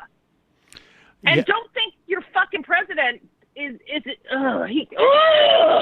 His attorney general is specifically saying to police departments, we're not going to investigate this sort of thing. Right. Explicitly. Right. Literally, the cuffs are, the shackles are off. All right, let's listen. We got some footage of Rush Limbaugh. Oh, please don't let it be footage. Maybe just sound, hopefully. Sound. Jesus Christ. And it's interesting because he is doing a very graphic version of what he thinks the P tape includes. And it leads me to believe that he thinks it's going to come out so that he can get out of it. I mean, this is the classic Rush Limbaugh thing where it's like he knows information. He pretends like he's predicting it. Like for years, he would say stuff like, the Republican Party is going to do this. Believe me, I can tell these things. And, of course, the guy's the intellectual pillar of the Republican Party for years. And so I'm sure they had told him. But here he is running some flack on the P tape. Let's listen to Rush Limbaugh now. And she wanted to know. We talked about this yesterday. Do you remember when I said to you yesterday, I said, get ready, folks. Somebody is going to produce a tape of prostitutes peeing on a bed. It's going to look like security camera footage from a hotel room. It may be in black and white. And we're going to be told that this may well be it. This may well be the it. This may well be Trump and hired the prostitutes to pee on the bed. That bed right there, that might be the one Obama and Michelle slept in, the prostitutes are peeing on. Well, what's to stop them from doing that? They haven't stopped faking and making up. What do you think a Steele dossier is? It's fake, made-up evidence. It isn't evidence. It's fake, made-up allegations. And it is the center of all of this. There you go. Does he get graphic into the thing? No, I guess I thought that was graphic. I think anything involving Trump Did and you nudity is read the graphic. New Yorker article about what's his name who did the dossier? Steele. Hello? Steele. Hello? Hello, can you hear us? Yes. I read it. It was interesting. Interesting. He's not a liar. He's not a liar, the guy. Well, I think I think he he was just compiling a story that he heard. It may or may not be true, but I don't think he was lying. I don't think he had any real. No. He said it was 50-50. Yeah. And he has real sources. And Right. including, by the way, from like things that, we might be, and I am very critical of in terms of like, clients and, certain questionable industries and intelligence work, which, whatever. But he's a totally credible, non-crazy person who absolutely is basing this off of like, sound conjecture, which is like what all intelligence work is. You know what I find interesting? I find interesting this whole, these diaries that these men keep of like, I just had a conversation with blank and we discussed blank. It seems like such an odd thing to do. Like his notes corroborate this, and do you do that?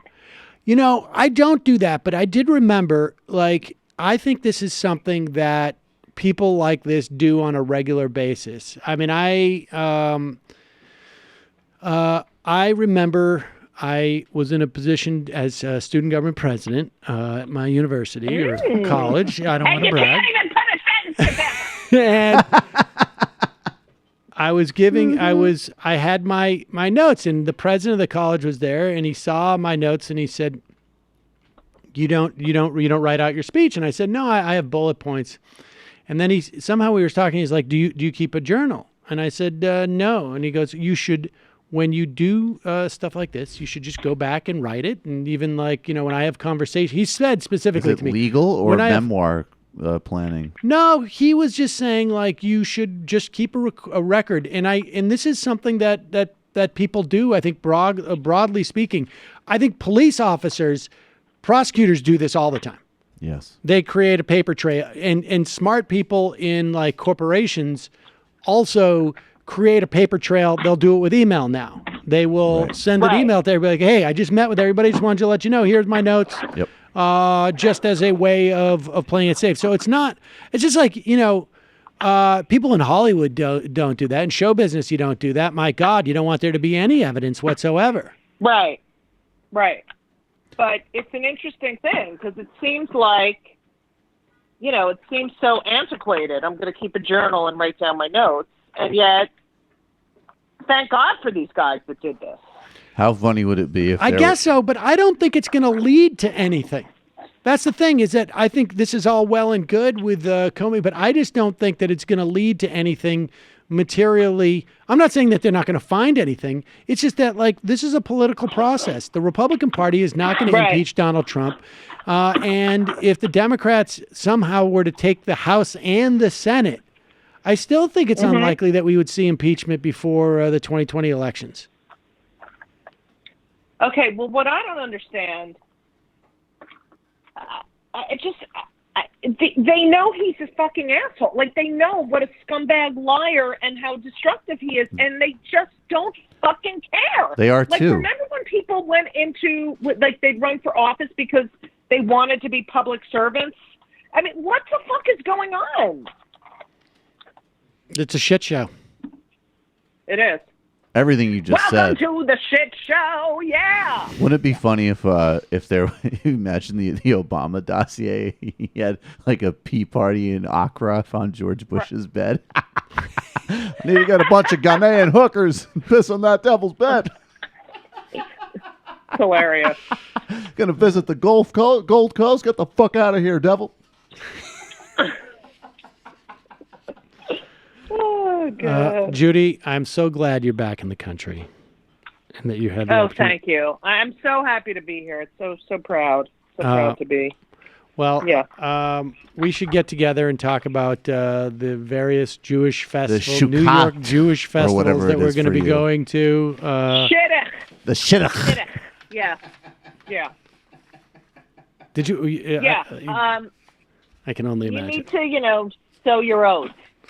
Well, thank you, Judy. That's very sweet. Oh my God! Now she just totally Yeah. James Earl Jones from Coming to America. You, I love that. I don't even know what that means, but I appreciate. Never saw that. Coming to America? Yeah, no worries. I haven't seen it in a long time, but I yes. Well, thank you, Judy. Yes. You know, Please, can you do something to get him? I can't even look at him, and I can't.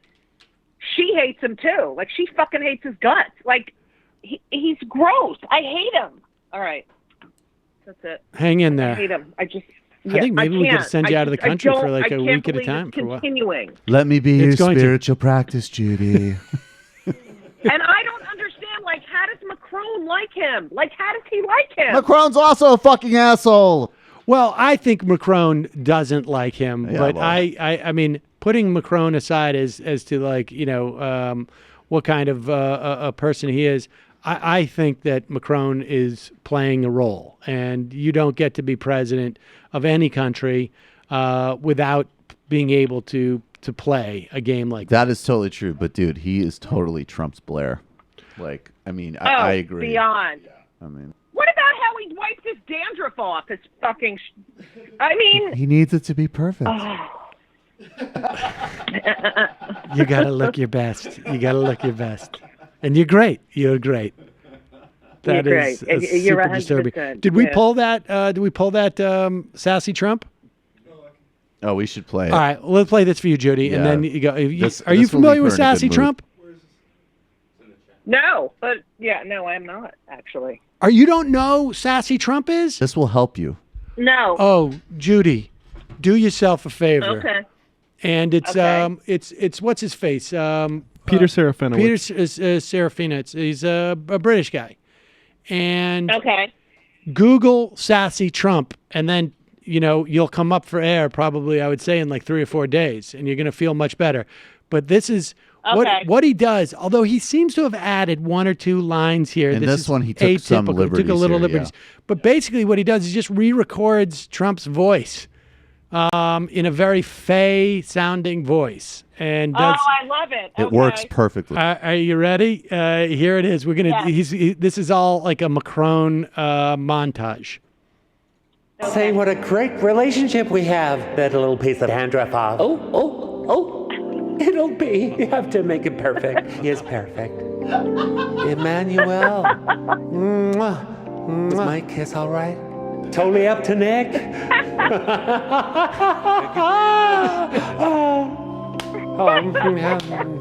Merci. I like him a lot. Let me give you my face. How's my face? Oh my God. Oh my God, that's hilarious. And it's an honor to call you my friend. Thank you. Do you love me? Thank you. Thank you. Thank you, everybody. Thank you.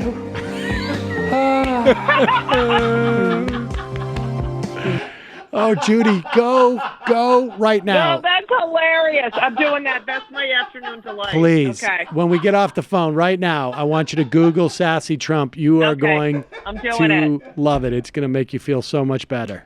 It really is. Thank It's like you. stealing a pencil Appreciate from it. work. All right, Judy, always a pleasure. Thanks so much for coming on. Love you Let's guys. get some coffee soon. Love you back. All right. Shabbat shalom. Shabbat shalom. Judy Gold, ladies and gentlemen. Judy Gold. Apparently, she's Jewish. Oh my God! The one I also have to say, the one they did with the he did of the Hannity Michael Cohen interview is just the Hannity voice he has. Oh yeah. It's just like, Michael, let me ask you. And then Michael Cohen, of course, is like, yeah, Sean, it's disrupted my business. All right, we have a Jimmy Reefer Cake song. Is that not correct, Matt? We do. And the title of that song is? Country is Broken. Country is Broken. I think that sounds accurate to me. The country is broken, and the reason for that is simpler than you might think. And then when you solve that problem, many more problems can be solved, eventually leading to world peace.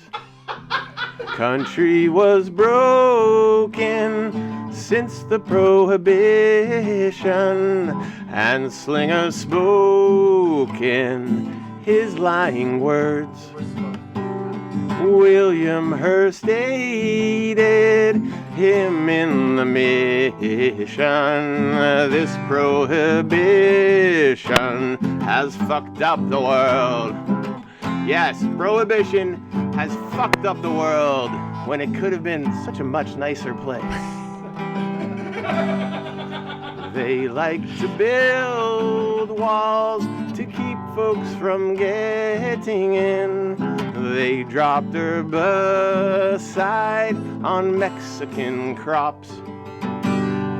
Brainwash the masses with reefer madness, as slow as molasses. This madness must stop. Yes, it's gonna stop. We're gonna put an end to it, and then good things are gonna happen, man. Good things are gonna happen. Country is broken. This is not a warning. The Trumpy has spoken like a fat turd. The idiots listen 'cause they like his story. And neoliberals just bitching and acting absurd. Yes! And then last night, I see North Korea and the friggin' South Koreans, they're out there planting a fucking tree together, man. Planting a tree. Well, I don't have my soundboard, but bravo. Bravo. That, of course, is a based on Cat Stevens' Morning Has Broken, which also occurs to me sounds a lot like Puff the Magic Dragon. But there it is, and that is The Country is Broken by Jimmy Reefer Cake. So return to form. Return to form, and not a moment too late. There we have it, folks. Could that have been his 420 song that he sent a week late, maybe? Yeah, he didn't even seem to even acknowledge 420 whatsoever. Yeah, just blew right by, because that was no more 420 than he usually is. Now, to be fair, I will say this, I know that I was always skeptical of things like New Year's, because I was like, this is amateur hour, right? I don't want to go out this is when people don't know what they're doing, go out and get drunk, and then end up throwing all over themselves or picking a fight. And maybe for Jimmy Reefer Cake, 420 is just sort of like a cheap commercialization. Yeah, that's normie ganja head nonsense. It could be. All right. Well, folks, just a reminder, this program relies on your membership to continue to produce it every day. You can become a member at jointhemajority.report.com. And when you do, we give you extra content every day. Some days it's 45 minutes. Other days it's 90 minutes of extra content. Content that sometimes maybe you don't want to hear the free half of the show. I'm just going to skip right to the fun half where they start to make fun of people and things and stuff like that and whatnot. So cackle, etc. You can support the show by going to jointhemajority.report.com. Check it out. And again, if you want the fun half, but you do not have the financial means, we will never turn you away. Send us an email at majorityreporters@gmail.com. We will take care of you. You have 3 days left to order 30% discounted coffee at justcoffee.coop. Don't make the mistake of letting April pass you by. This is an opportunity for you to try a bunch of different coffees. So you buy 5 or 10, you figure out the 2, let's say, that you love the most, and then you get those at a 10% discount for the rest of the year, and you never have a bag of coffee that you're like, I don't like this roast, or I like it. I found out that I like it from Ethiopia as opposed to Nicaragua, or I like Mexican coffee, or whatever it is. So you only have 3 days left. It's probably the last time I'm going to be able to mention it, right? Because Monday's 28th, 29th, one more day, Monday, I guess. So check it out. Also, TMBS, Corey Pine was in studio. You can listen to the Michael Brooks show on... H. Bomber Guy as well. And H. Bomber Guy. For the YouTube audience, they love him. You love them on the YouTube audience. Check them out on the YouTube channel at youtube.com/Sam Seder, or which our Majority Report channel, or on iTunes. And as always, check out Jamie's podcast, patreon.com/Antifada. And quick break. Head into the fun half. 646-257-3920.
We are back. Sam Seder on the Majority Report. Sam, where? Let's see. Hold on. Are you calling from a 347 area code? Sam? Yes? Yes, Sam. It's me. Can you hear me? Yes, I can. Tell me Sam, what the... I need your help, Sam. Yes? We need somebody to find Ja. To what? Ja Rule, Sam. Javu. Ja Rule, Sam. Ja Rule, yes, Sam. We need him to help us figure out a world in which Sam Seder is single. All right. It's a Dave Chappelle joke. Oh, all right. I'm sorry. I didn't know it. Appreciate the call. Doesn't bode well. Bye. Wow. You got to sell it more, though. Well- It'd be funny if Dave Chappelle delivered all of his routines winded. I don't know. It's a 347. I've watched that recently, and I don't know that reference. No. It's not from his new stuff. It's an old routine. It's like years ago. It's one of his like 2000. Oh, but stand up? Yeah. Oh, not from the show. Yeah, not from Wow, the show. that's a pull. That's a real pull. Calling Yeah. from I a think it's killing 651 himself. area code. Who's this? Where are you calling from? My name's Ron Mexico. I'm calling from Australia. Ron Mexico from Australia. Yeah, and it's an unfortunate name because Michael Vick used it when he went to go get an STD test. It's a fake name that Michael Vick used. But I'm the Ron Mexico, okay? So I'm not that The- fake one. I'm a real person. The Ron Mexico. Okay, fair enough. You got it. And just to prove it, I live in Australia. It's kangaroo season. How would I know that if I didn't live in Australia? Kangaroo season. That's interesting that you say that. I mean, I've been to Australia. I don't think there was a particular season when the kangaroos were around, but okay. Whatever. Did you visit Perth? That's where I am. I did not go to Perth. Lots of kangaroos here this time of year. So anyway, I want to address what one of your callers last week said on Friday. I think his name was the Chris Lapaco? John Barron. Okay, John Barron. Yes. Yeah, John Barron. Yeah, he said that Ronald Reagan could beat the Chris Lapaco in a fight, and I'm a patron of Chris Lapaco's at patreon.com/The Experiment. And I don't think Reagan would lay hands on Lapaco. Okay, and I have a couple quick points I want to touch on, and then I'll get off the air, okay? Okay, just a couple of quick ones.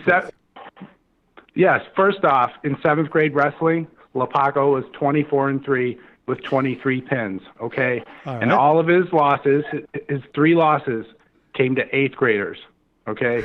Big 8th graders. Okay, fair enough. That's not fair. But So he knows how to throw. He knows how to throw people around. He threw around a 230-pound man last year. He talked about this on his show last week. And he bounced his head off the ground. And Ronald Reagan is 6'3" and 230. So the weight thing isn't an issue. And Lapaco's 6'2". The only reason he isn't 6'3" is because he's been squatting insane amounts of weight his whole life. Wait, I have a question, recently though. He's cut some weight. I have a question. Yeah. It wasn't just, though, that this caller said that that Reagan could take Chris Lapaco in a fight. He also said that he got significantly more sex than Chris Lapaco, and that more women wanted it with him as well. Is there any response to that aspect of the call? Well, I would say Chris Lapaco is single. Okay, so women may want to have sex. Women may want to have sex with Ronald Reagan, which I could dispute that. I feel like But we're Chris getting into Lapaco like actually this gets is all like we're just a battleground for incel guys.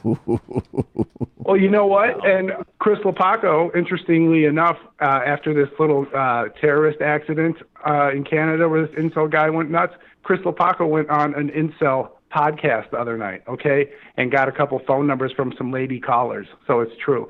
Anyway, so all right. Well, beside the point, Ronald Reagan is married and Lapaco's single, so Lapaco actually gets to have sex with all different types of women. Okay, that's great. So just put it out there. And last thing about the money, because that really got Lapaco mad. He was talking about it on his show. Lapaco bought you guys a fog machine, did he not? He did. All right, those aren't cheap. Just say that. No, they're not. And Bye. We appreciate it. Thank you, wherever you are, Chris Lapaco. Thank you, Mr. Mexico. Perth, Australia. From Perth, Australia. There you go. Calling from a 330 area code. Who's this? Where are you calling from? Hey, Sam, it's Ryan from Ohio. Ryan from Ohio. What's on your mind? It's the last day of the semester in the school year, and I wanted to call in and say thank you to you guys for all of your various interviews and musings on the political climate the past year or so. I've actually used a lot of the things that you guys have brought up on the show for like essays that I had to write for class and stuff. Well, and thank you for listening. Yeah. And I prepared a list of everybody I wanted to thank.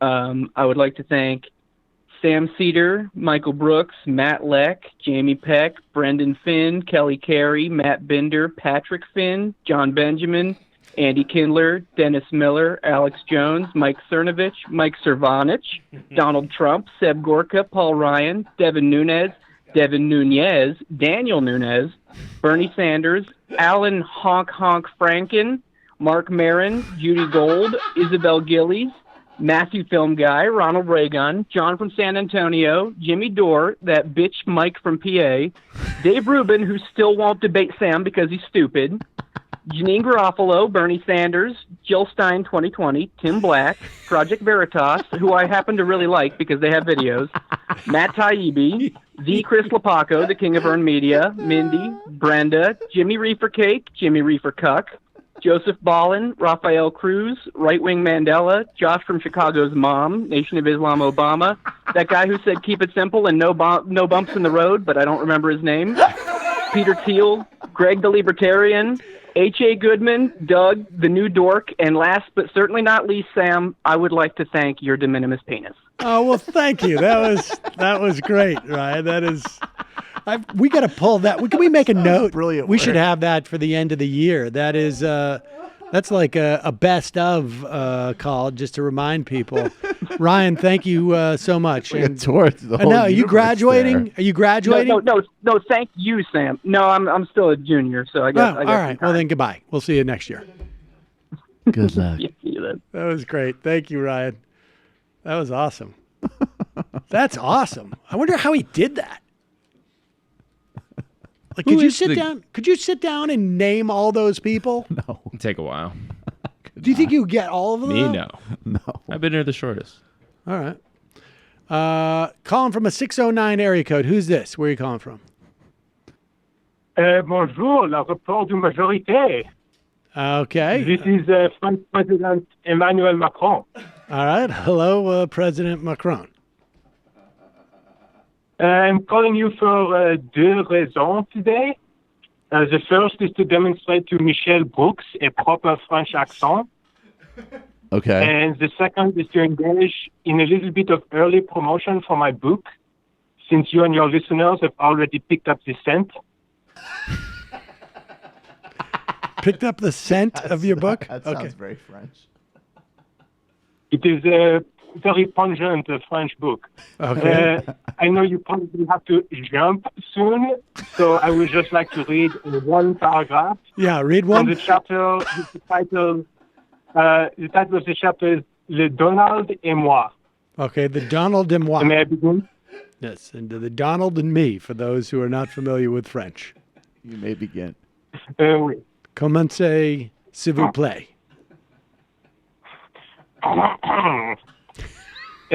We greeted each other with the traditional chic kiss. His skin felt like the crust of a stale brioche. I could smell his breath, a foul potpourri of burnt coffee and American tomato ketchup. I thought of the French national interest and my desire for personal wealth, steeled myself and smiled at him. He whispered in my ear, I am going to call you Big Mac. You know that's my favorite food. I eat it every day. I smiled and embraced him again, hoping to hide the chill running down my spine. Thank you. That was tremendous. Thank you very much, work, President Macron from France. Très bien. Zut alors. It was very exciting to have you on. Ladies and gentlemen,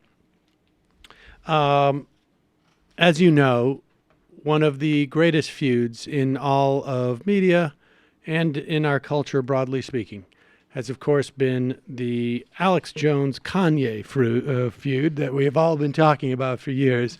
Well, good news. Apparently, Alex Jones and Kanye have made up. Here is Alex Jones telling us about it. Now, I didn't really know who Kanye West was personally. I knew he was a big, huge star, one of the top ones in the world. Knew he made some pretty narcissistic statements. And I just assumed he was a Democrat and a globalist. And so I'd call him Kanye West. But the last few years, watching him with Trump, actually listening to what he says, listening to his music, it's actually a lot of it's pretty good. And seeing what he does, he has a lot of courage and is a maverick. Like they say in Full Metal Jacket, Private Joker's silly and he's ignorant, but he's got guts, and guts is enough. Well, Kanye West has got guts, talent, you name it. So I apologize to him for being wrong about him and being ignorant myself and just shoot my mouth off. There you go. I've come now to appreciate Kanye West and also Diamond and Pearl. Diamond and Silk. Diamond and Silk. Jeez. Diamond and Pearl. Diamond and Pearl, Diamond and Silk. Like Sam, they all look the same to me. Yes. Kanye Silk. Kanye Silk, Diamond and Kanye, whatever. Cayenne West, that's like a Mexican. He's not even reading it correctly. Like, it doesn't even look like Cayenne. I don't know I don't know the Cayenne joke he was trying to make. The new meme though is Kellyanne Kanye. That's a big. So all right. Can someone please explain this to me now? So, because I did not follow any of this. Kanye West writes that Trump he's become pro-Trump. Is that it? He's Trump curious, basically, and says, like, it's thought policing to say that he can't entertain that maybe that Trump has some good ideas or good energy or things like that. He's going alt-light. And he also, there was a screenshot that showed he was watching a Jordan Peterson video. Oh, right. And he videotaped Jordan Peterson. Scott Adams, too. Okay. Yes. There ever was a Jordan There's Peterson of speculation hip-hop. that it's Rick Rubin influence, because someone's obviously Ooh. directing him to this stuff. Ah, Rick Rubin. Rick Rubin retweeted Dilbert guy, too. When did Rick Rubin become crazy? Now, Looked like last summer. That's a now bummer. Dave Rubin, I don't know if you've been following Dave Rubin's Twitter account. It has been really, really bizarre over the past 3 or 4 days. He's having, I don't know if he's like on some type of ayahuasca, like vision quest type of thing. Would do him the world of good. He though is like Dave Rubin would do ayahuasca, and his whole hallucinogens would just be like free exchange of ideas. Honestly, that's Comedy what's joke happening. lists, He's marketing saying that we are on the opportunity. verge of some type of transformation in society. And the Kanye thing seems to have done it for him. And the idea of like North Korea coming together, all the old narratives he's writing are buried. It's very, have you seen this? No. I gotta look. Go look at his timeline. Like something happened like 24 hours ago. And I don't know if he's having a nervous breakdown or what. I mean, he seems to think that it is totally, everything is changing and everything's going his Unprompted. way. Completely impromptu. I just came up with this notion that everything is changing.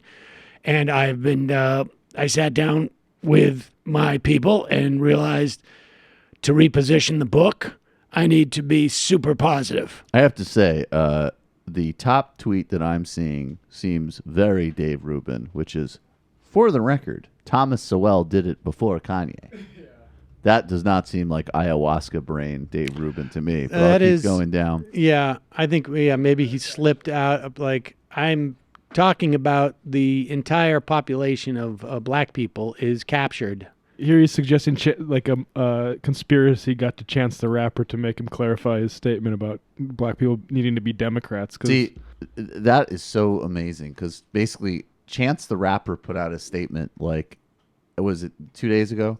And he basically just said like, you know, black people are not obligated to be Democrats and sort of like, and the interpretation that I had is not that Chance is on board with what Kanye is saying politically. It's more that like, it's paternalistic and weird to say that this guy can't have his own particular politics.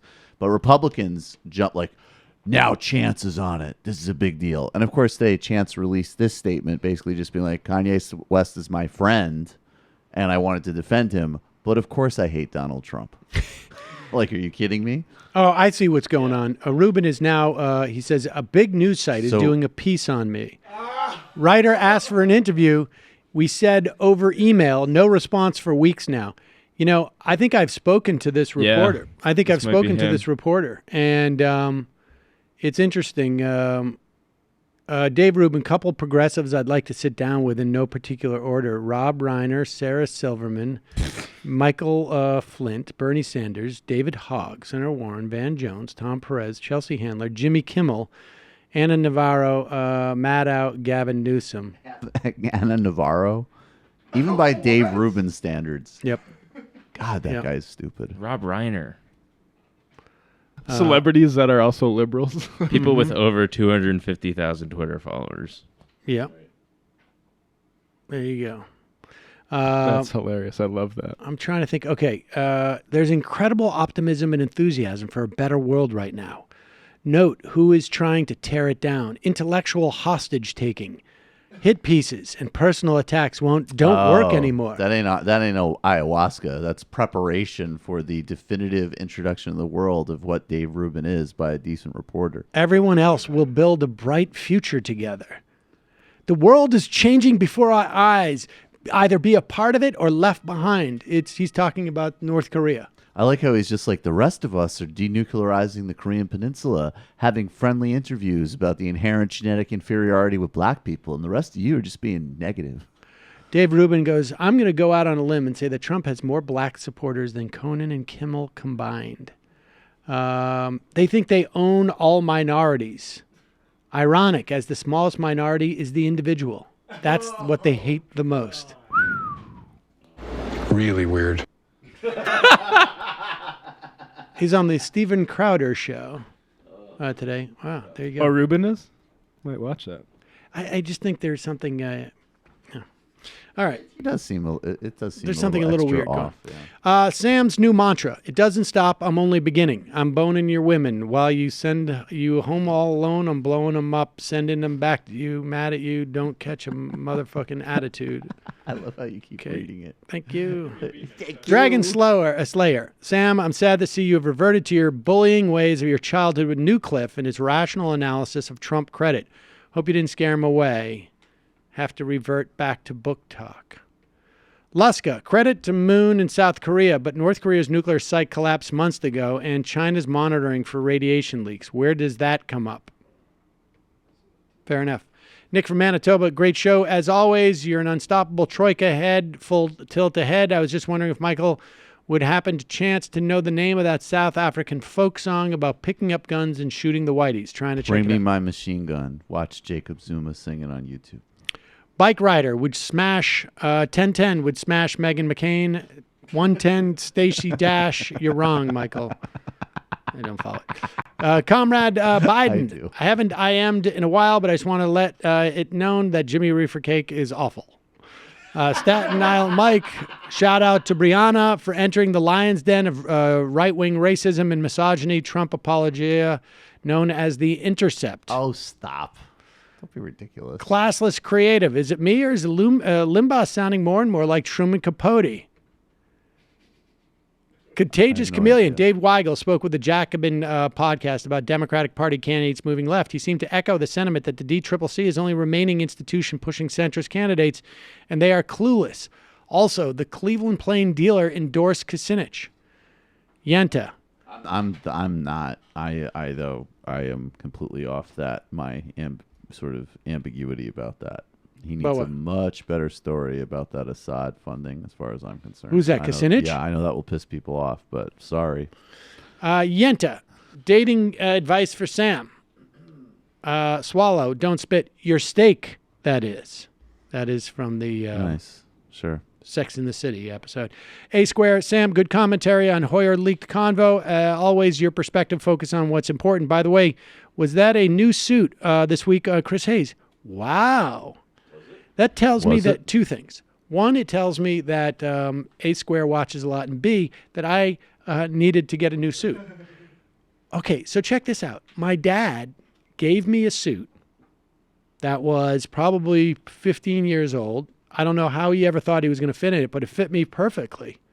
I just needed to get the pants. So I got a brand new, nice suit for like $45. I had the pants fixed, and that was it.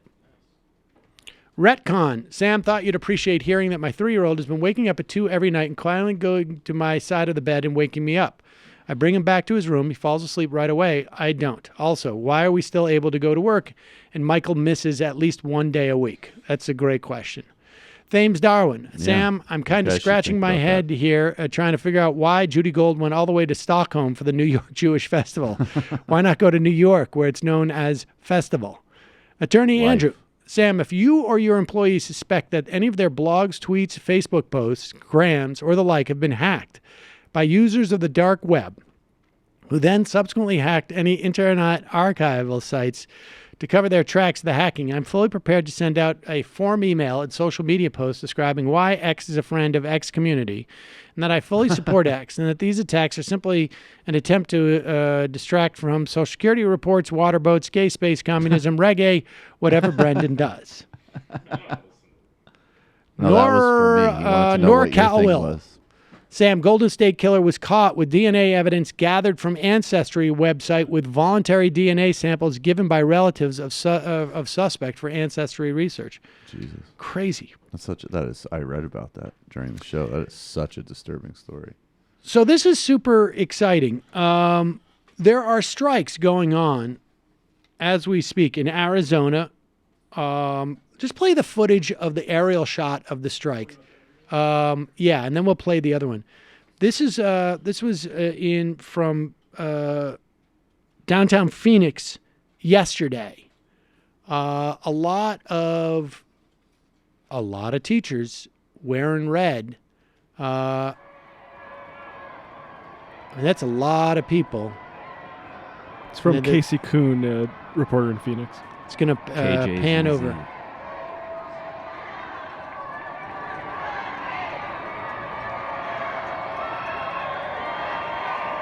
That's a lot of teachers. Wow.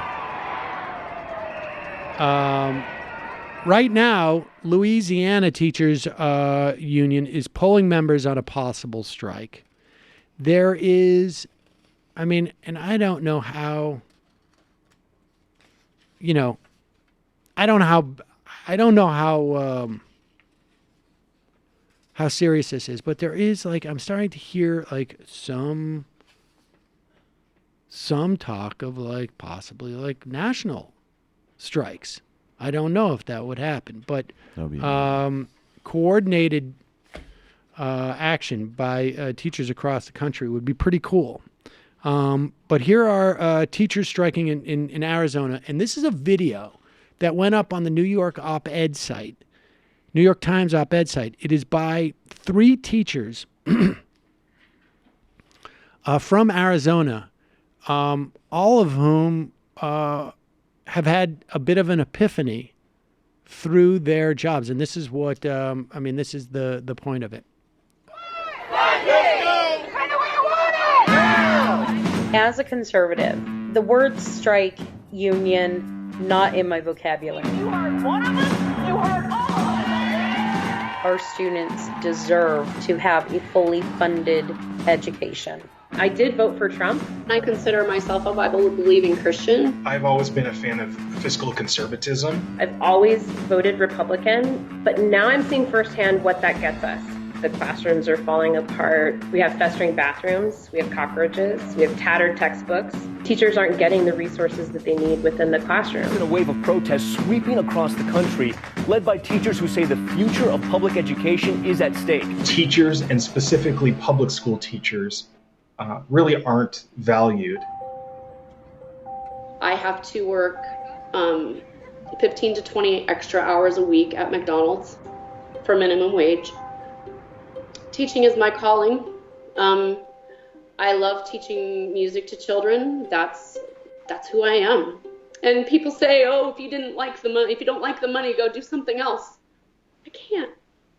I'm 53 years old. I'm doing what I'm supposed to do.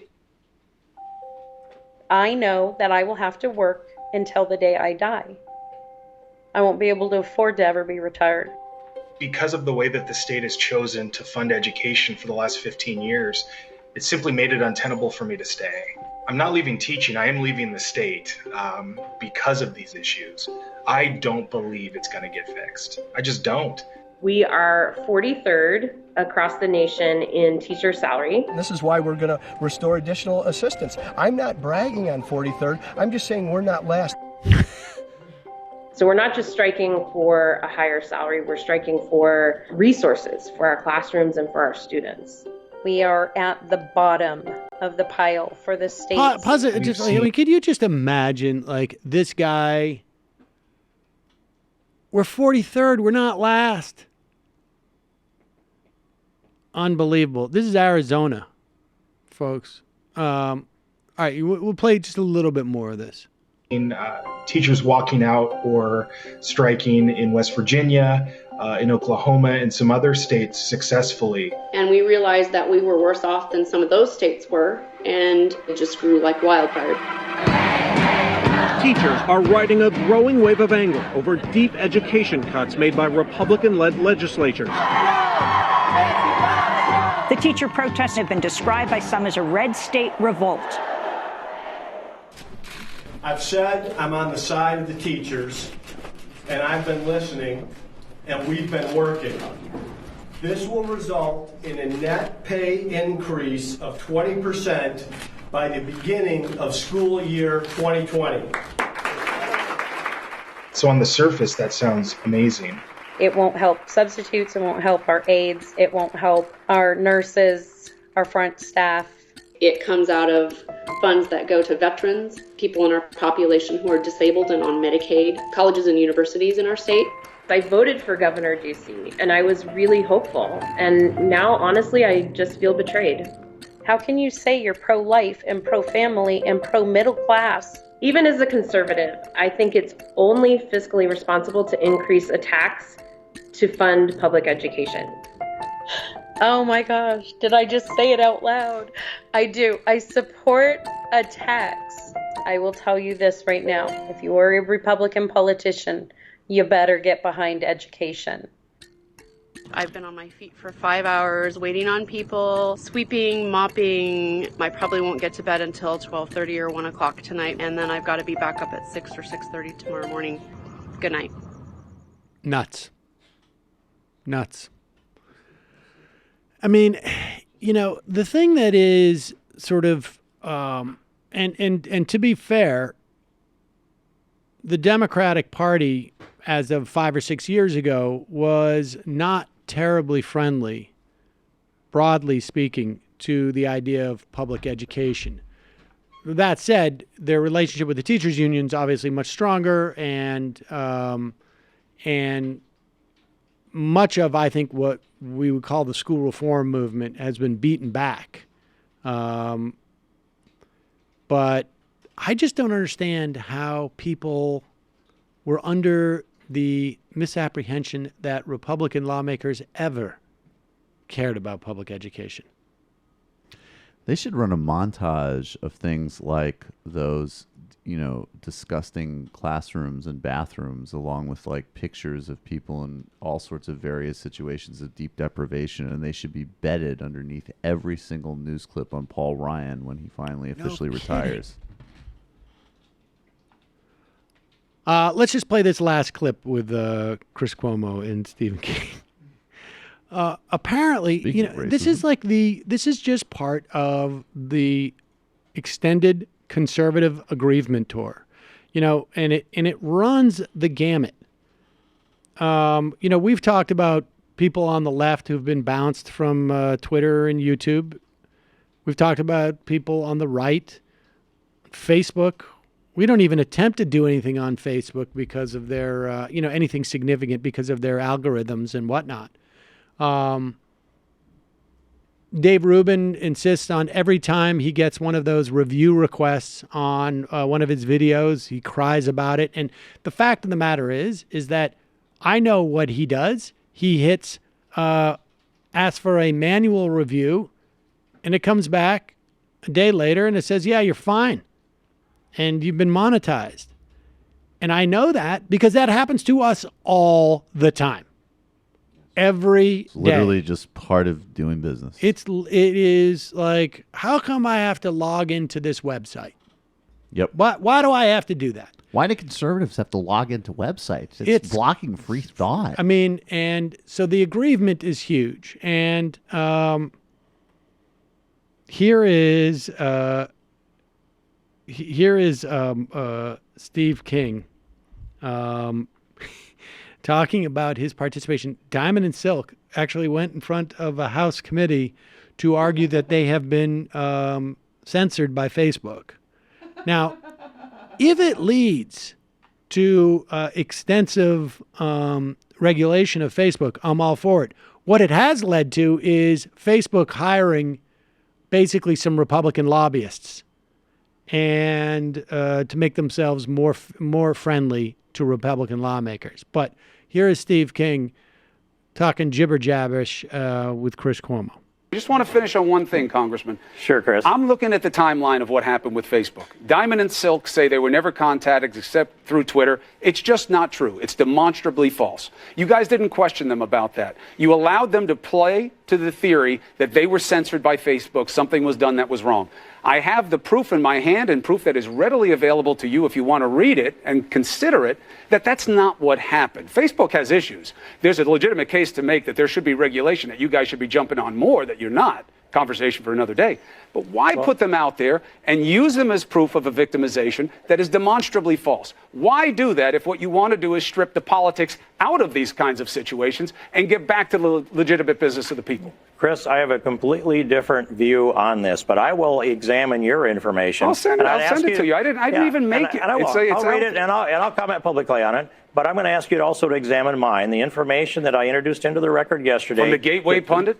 Yes, the charts that are there. These are charts. It doesn't matter whose fingerprints are on them. Facts are facts. They don't care about whose fingerprints are on the facts. The Gateway Pundit is an arbiter of facts? Come on, Steve. Come on. I mean, you just know. Wait a minute. You can't just reject everything he does because you disagree with him on one story. I don't take him seriously enough to check it. That's why I'm concerned that a member of Congress wants to enter in what he's talking about into the congressional record. I'll look at whatever you send. Review it as this is part of the congressional record. I know. You put it there. And now my fingerprints are on it, so I hope they're worth reading. Well, you send me whatever you want, and I will send this along to you because this is just demonstrable truth. Always good to have you on the show making the case to the American people. Thank you for platforming this fascist. And there it is, this notion that somehow conservatives are, it's like the Kevin Williamson thing. This guy has been on a tour, his I've Been Silenced tour, hitting the opinion pages in every major publication that exists. It's getting worse, though. Just this morning, apparently, there was a mass firing at Red State of all the Never Trumpers that right there. Oh, my God. Oh, my what? Oh, my God. About 2 weeks ago, I got banned for 12 hours from Twitter because I told Gateway Pundit that if he's so upset about cable news companies giving time to David Hogg, he should self-immolate. A lot of people have made really serious points by doing that. Matt, it's really a shame that Twitter doesn't appreciate you're trying to just offer advice. This is political strategy. Well, I thought it was really fundamentally a free exchange of ideas. The idea that he should self-immolate because he was so upset about that. Which is an idea I also buy into. Censor sweepers. To all my fellow and future Lingonberry fans out there, here's a quick note. My people call this humble little evergreen shrub the partridge berry, but beware of deceivers. The false partridge berry, Michella repens, is a tasteless fraud. Only the Vaccinum vitis idatea is the true berry. Facts don't care about fingerprints. Remarks by President Trump. Thank you very much. President Macron, who one of the great election victories of all time, I will tell you, was an exciting, and I must say I watched every moment of it between... I don't get it.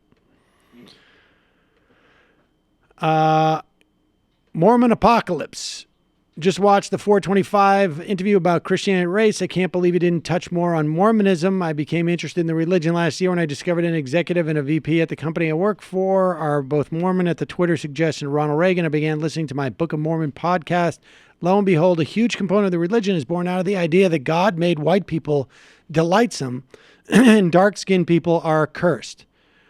A reason it took off so well in America would be that it confirmed people's already deeply held beliefs from traditional Christianity. We are so delightful. Imagine Mitt Romney in some white supremacist video. I live in San Diego, and I've heard recently from a Navy fighter pilot that we are likely to invade North Korea anywhere between 6 days from now and September. I would be very hard-pressed to believe that we would invade North Korea, but... Kentucky Fried Comrade, Lepaco may have that fog machine money, but Reagan has that Paw Patrol live show cash. Mitch from Houston, if you go through MR archives and hear a bad IM from me, they have the reason to believe that they are doctored by hackers. FBI is on the case. Really cool.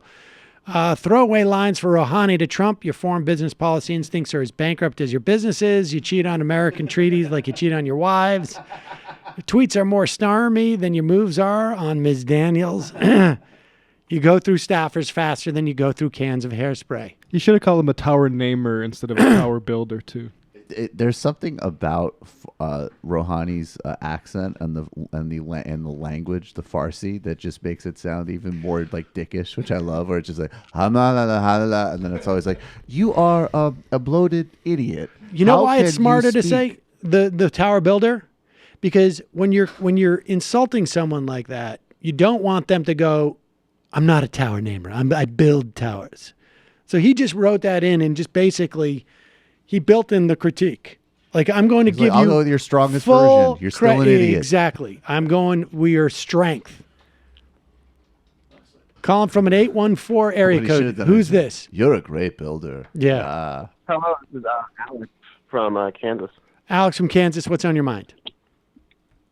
Well, before stupid Dave Rubin shit was on my mind, but now since I'm a future teacher, now the teacher stuff's on my mind. So I don't know which one to pick. So you pick. Well, you go ahead. The teaching stuff is probably more important, frankly. Yeah. Well, because I'm actually from Pennsylvania, in the northwest corner of it, a little town called Erie, Pennsylvania. Recently enshrined by USA Today as the worst place for African American inequality. Wow. And I got I had sort of a weird journey through that public school system where I did kindergarten through 10th grade at basically the middle class white district, and transferred halfway through high school because the situation in high school was so bad, to the magnet school for the very impoverished inner city. Magnet school itself was in pretty decent shape, but the facilities were awful. There was a pool in the basement that no one was allowed to go into because things were growing in it. There was a roof that was easily accessible that you couldn't go on.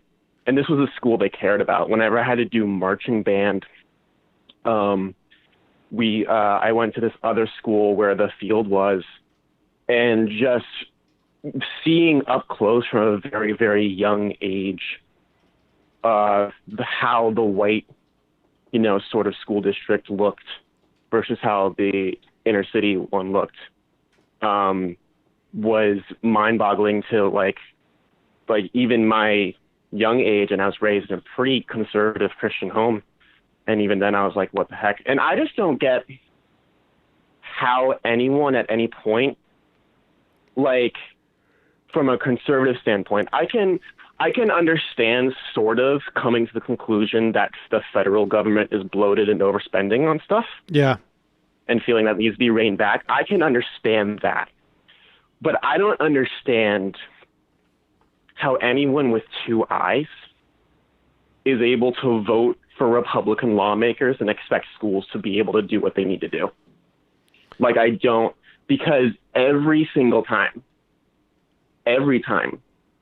they slash taxes locally, Erie actually has, very famous, they built this huge freaking hotel on the lake, because there's a lake in Erie, next to the beach. Amazing, has like an airborne sort of like bridge type thing, catwalk or whatever, I think that's what you call it, between two beautiful buildings, sitting on there on the backs, on the bayfront, within the city limits of what that impoverished school district's tax revenue would come from. Yeah. Completely tax-free.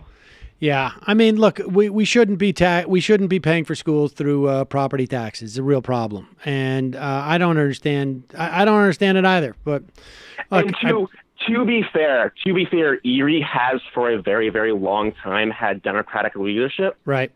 At the local level. But the state houses, I'm pretty sure, well, we just had the recent thing, Supreme Court had to come down and say this is unconstitutionally gerrymandered. All right, well, listen, favor of, I appreciate the call. It's a problem. I mean, no doubt. Yeah. And I think ultimately the solution has to be more federal funding for education and less reliance on state taxes. I think it's just the bottom line. It's calling from 718 area code. Who's this? Where are you calling from? Hey, Sam. This is Abby from Brooklyn. Abby, what's going on? Michael knows me as Mob Deep, though. As who? Project. Okay. Yeah, I just first of all, I wanted to thank you guys for doing such a good show and for doing it for so long and for inspiring so many people to do similar things, and all the spin-offs that you've created are really it's like you've been ahead of the game on everything, right? Before there was Patreon, you made your own. So like you're really doing amazing stuff. Oh, well, thank you.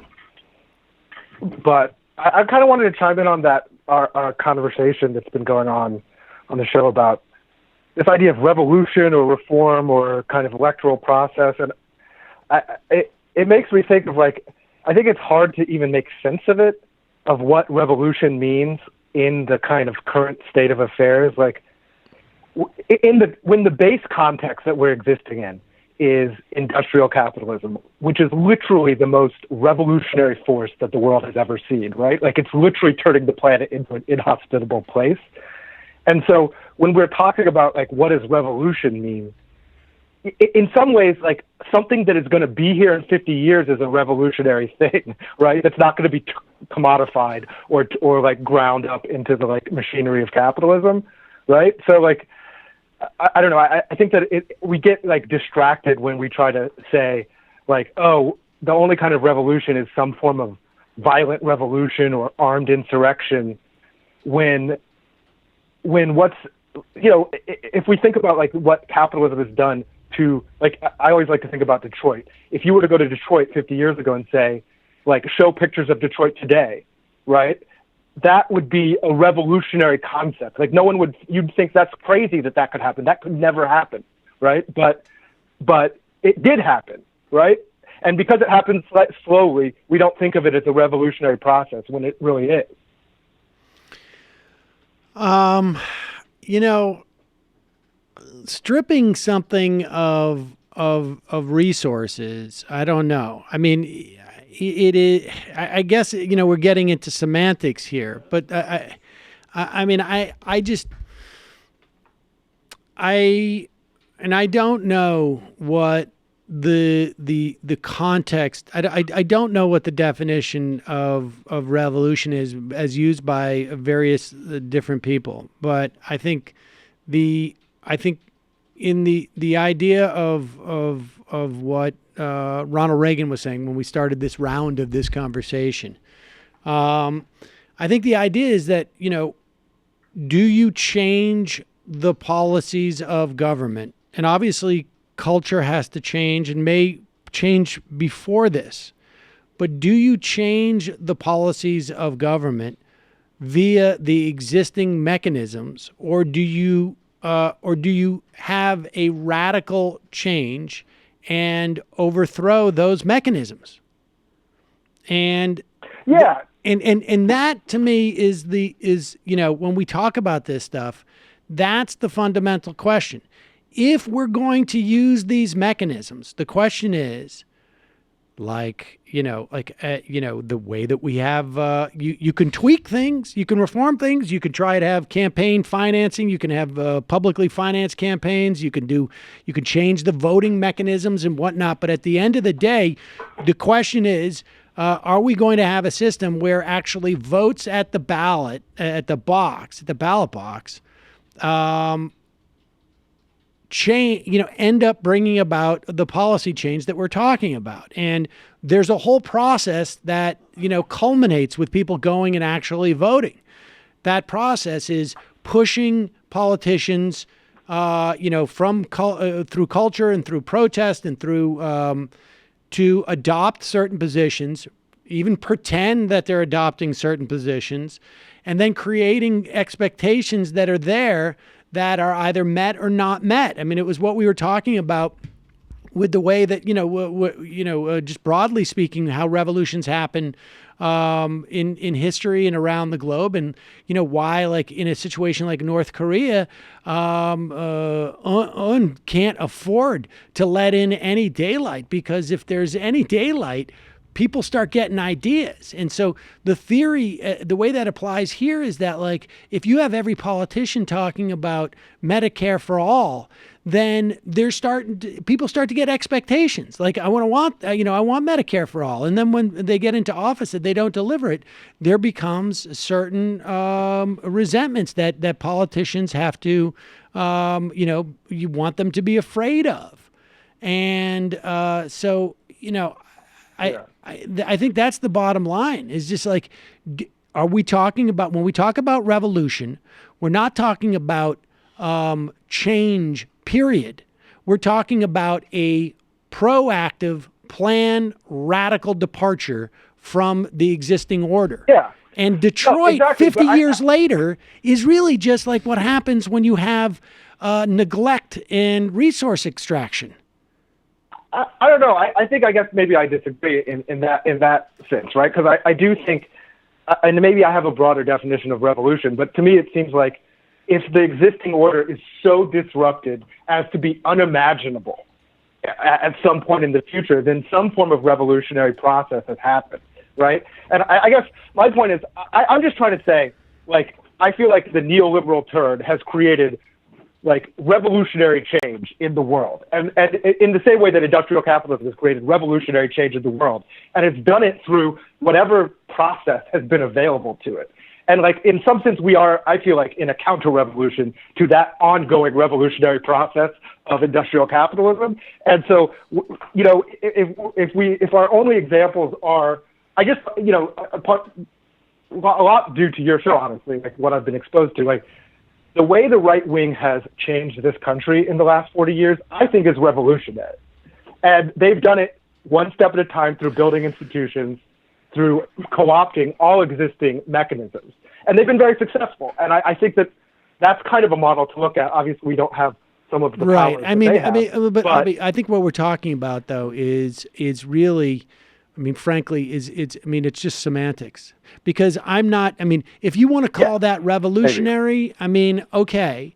But I think that if we're really talking about what an actual revolution is, it's not a slow, incremental 40-year process that changes the direction of society or pushes society in a certain way. That's not what a revolution is. And they've been able to do it in the structures of our government.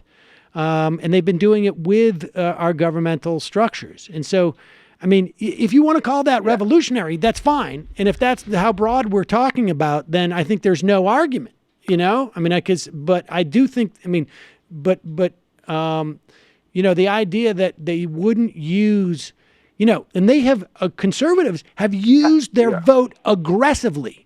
They've used it against their own party. They've used it in favor of their own party, but it is pivoted around that quite a bit. In fact, they've developed entire sort of, you know, and nurtured certain ideologies just to get certain people to go out and vote. You know, the evangelicalism, and a big part of that has been manufactured as just a team jersey that I put on. I don't even go to church. There's a huge percentage of self-identified evangelicals. They don't even go to church, but they identify that way. And that is all an electoral strategy. And so partly, it's also a cultural strategy. It's a multifaceted, broad strategy. I guess my point, in two sorts of it is I can say, right? Like, you can get revolutionary ends without having a revolution, and likewise, you can have a revolution that does not achieve revolutionary ends. I would agree with that as well. You know what I mean? All right, man. Appreciate the call. Yeah. Got to jump. All right. Bye. Yeah, thanks. Bye. All right, folks. Got time for one more quickie. One more quick phone call. And we'll go to a 405 area code. Who's this? Where are you calling from? Hey, it's Gregory from Oklahoma. Gregory from Oklahoma. You are the final caller of the week, buddy. Got to be quick. Ooh. All right. Well, I just wanted to say thank you for being there for me this semester and throughout the whole school year. One thing I wanted to tell you about, because I was looking through your old libertarian videos. Yeah. And I saw that you mentioned a few years ago how my senator or former Senator Tom Coburn, how he was against giving states funding for their disaster relief, and then you said that he would probably vote against us getting relief after the tornadoes. I don't know if he did or not. I didn't look up that vote, but I wanted to say that he is behind an initiative petition to overturn the taxes that the state legislature recently voted to raise to give our teachers a raise. I'm not surprised. Horrible, horrible person. Well, Gregory, I appreciate it. Good last call of the week, buddy. And we'll do a couple IMs and get out of here. Angel, I always thought you were a handsome man, Samuel, but to hear you speak French, goodness, my basement just flooded, and now you're soon to be single. You'll be hearing from me a lot more. Wonderful. Ryan from Ohio, that informed me I forgot to thank Digby and Cliff Schechter, so I'd like to thank Digby. Gregory from Muck, I just wanted to let you know that Senator Tom Coburn has been, we just heard you. Well, Cuomo, any thoughts on Eric Greitens speaking at a prayer breakfast for a police union? Jesus. I'm in New York. We'd call that some real shady shit. I would say so. Royal Larking, Robin Reno, this may sound crazy, but Jordan Peterson's claim about America not caring about race is actually borne out by early colonial documents. While it's true that race was included in town and vital records the early 1600s, we now know the Puritans only included after incessant complaints of inclusion by the Indian and black servants. The Puritan leaders decided to protest this by always writing W, signifying whatever or we don't care. True facts of history. Dirk, morning has broken is actually a very old hymn, guys. Freedom Poutine. I hope you've been taking notes from all those Sam Tinder profile IMs.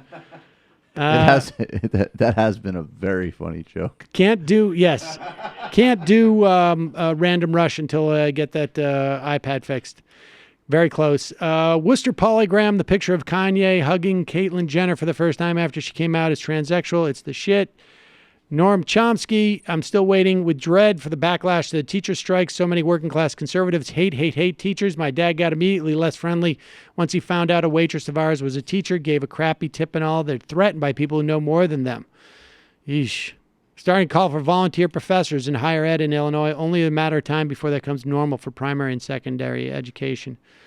Dostoevsky, Ben Shapiro voice, facts don't care about your fingerprints. Melissa Miner, Sammy, can you please tell me why the fuck Massachusetts keeps electing Republican governors? My favorite Democratic candidate just dropped out because he says he can't compete with Charlie Baker's fundraising. Is there any hope? Does it even matter? I don't know. I don't understand that in Massachusetts. I don't. I really don't. Wadapak, that governor saying they're not the last in education, they're 43rd, reminds me of saying, I'm not dead, I'm just very badly injured.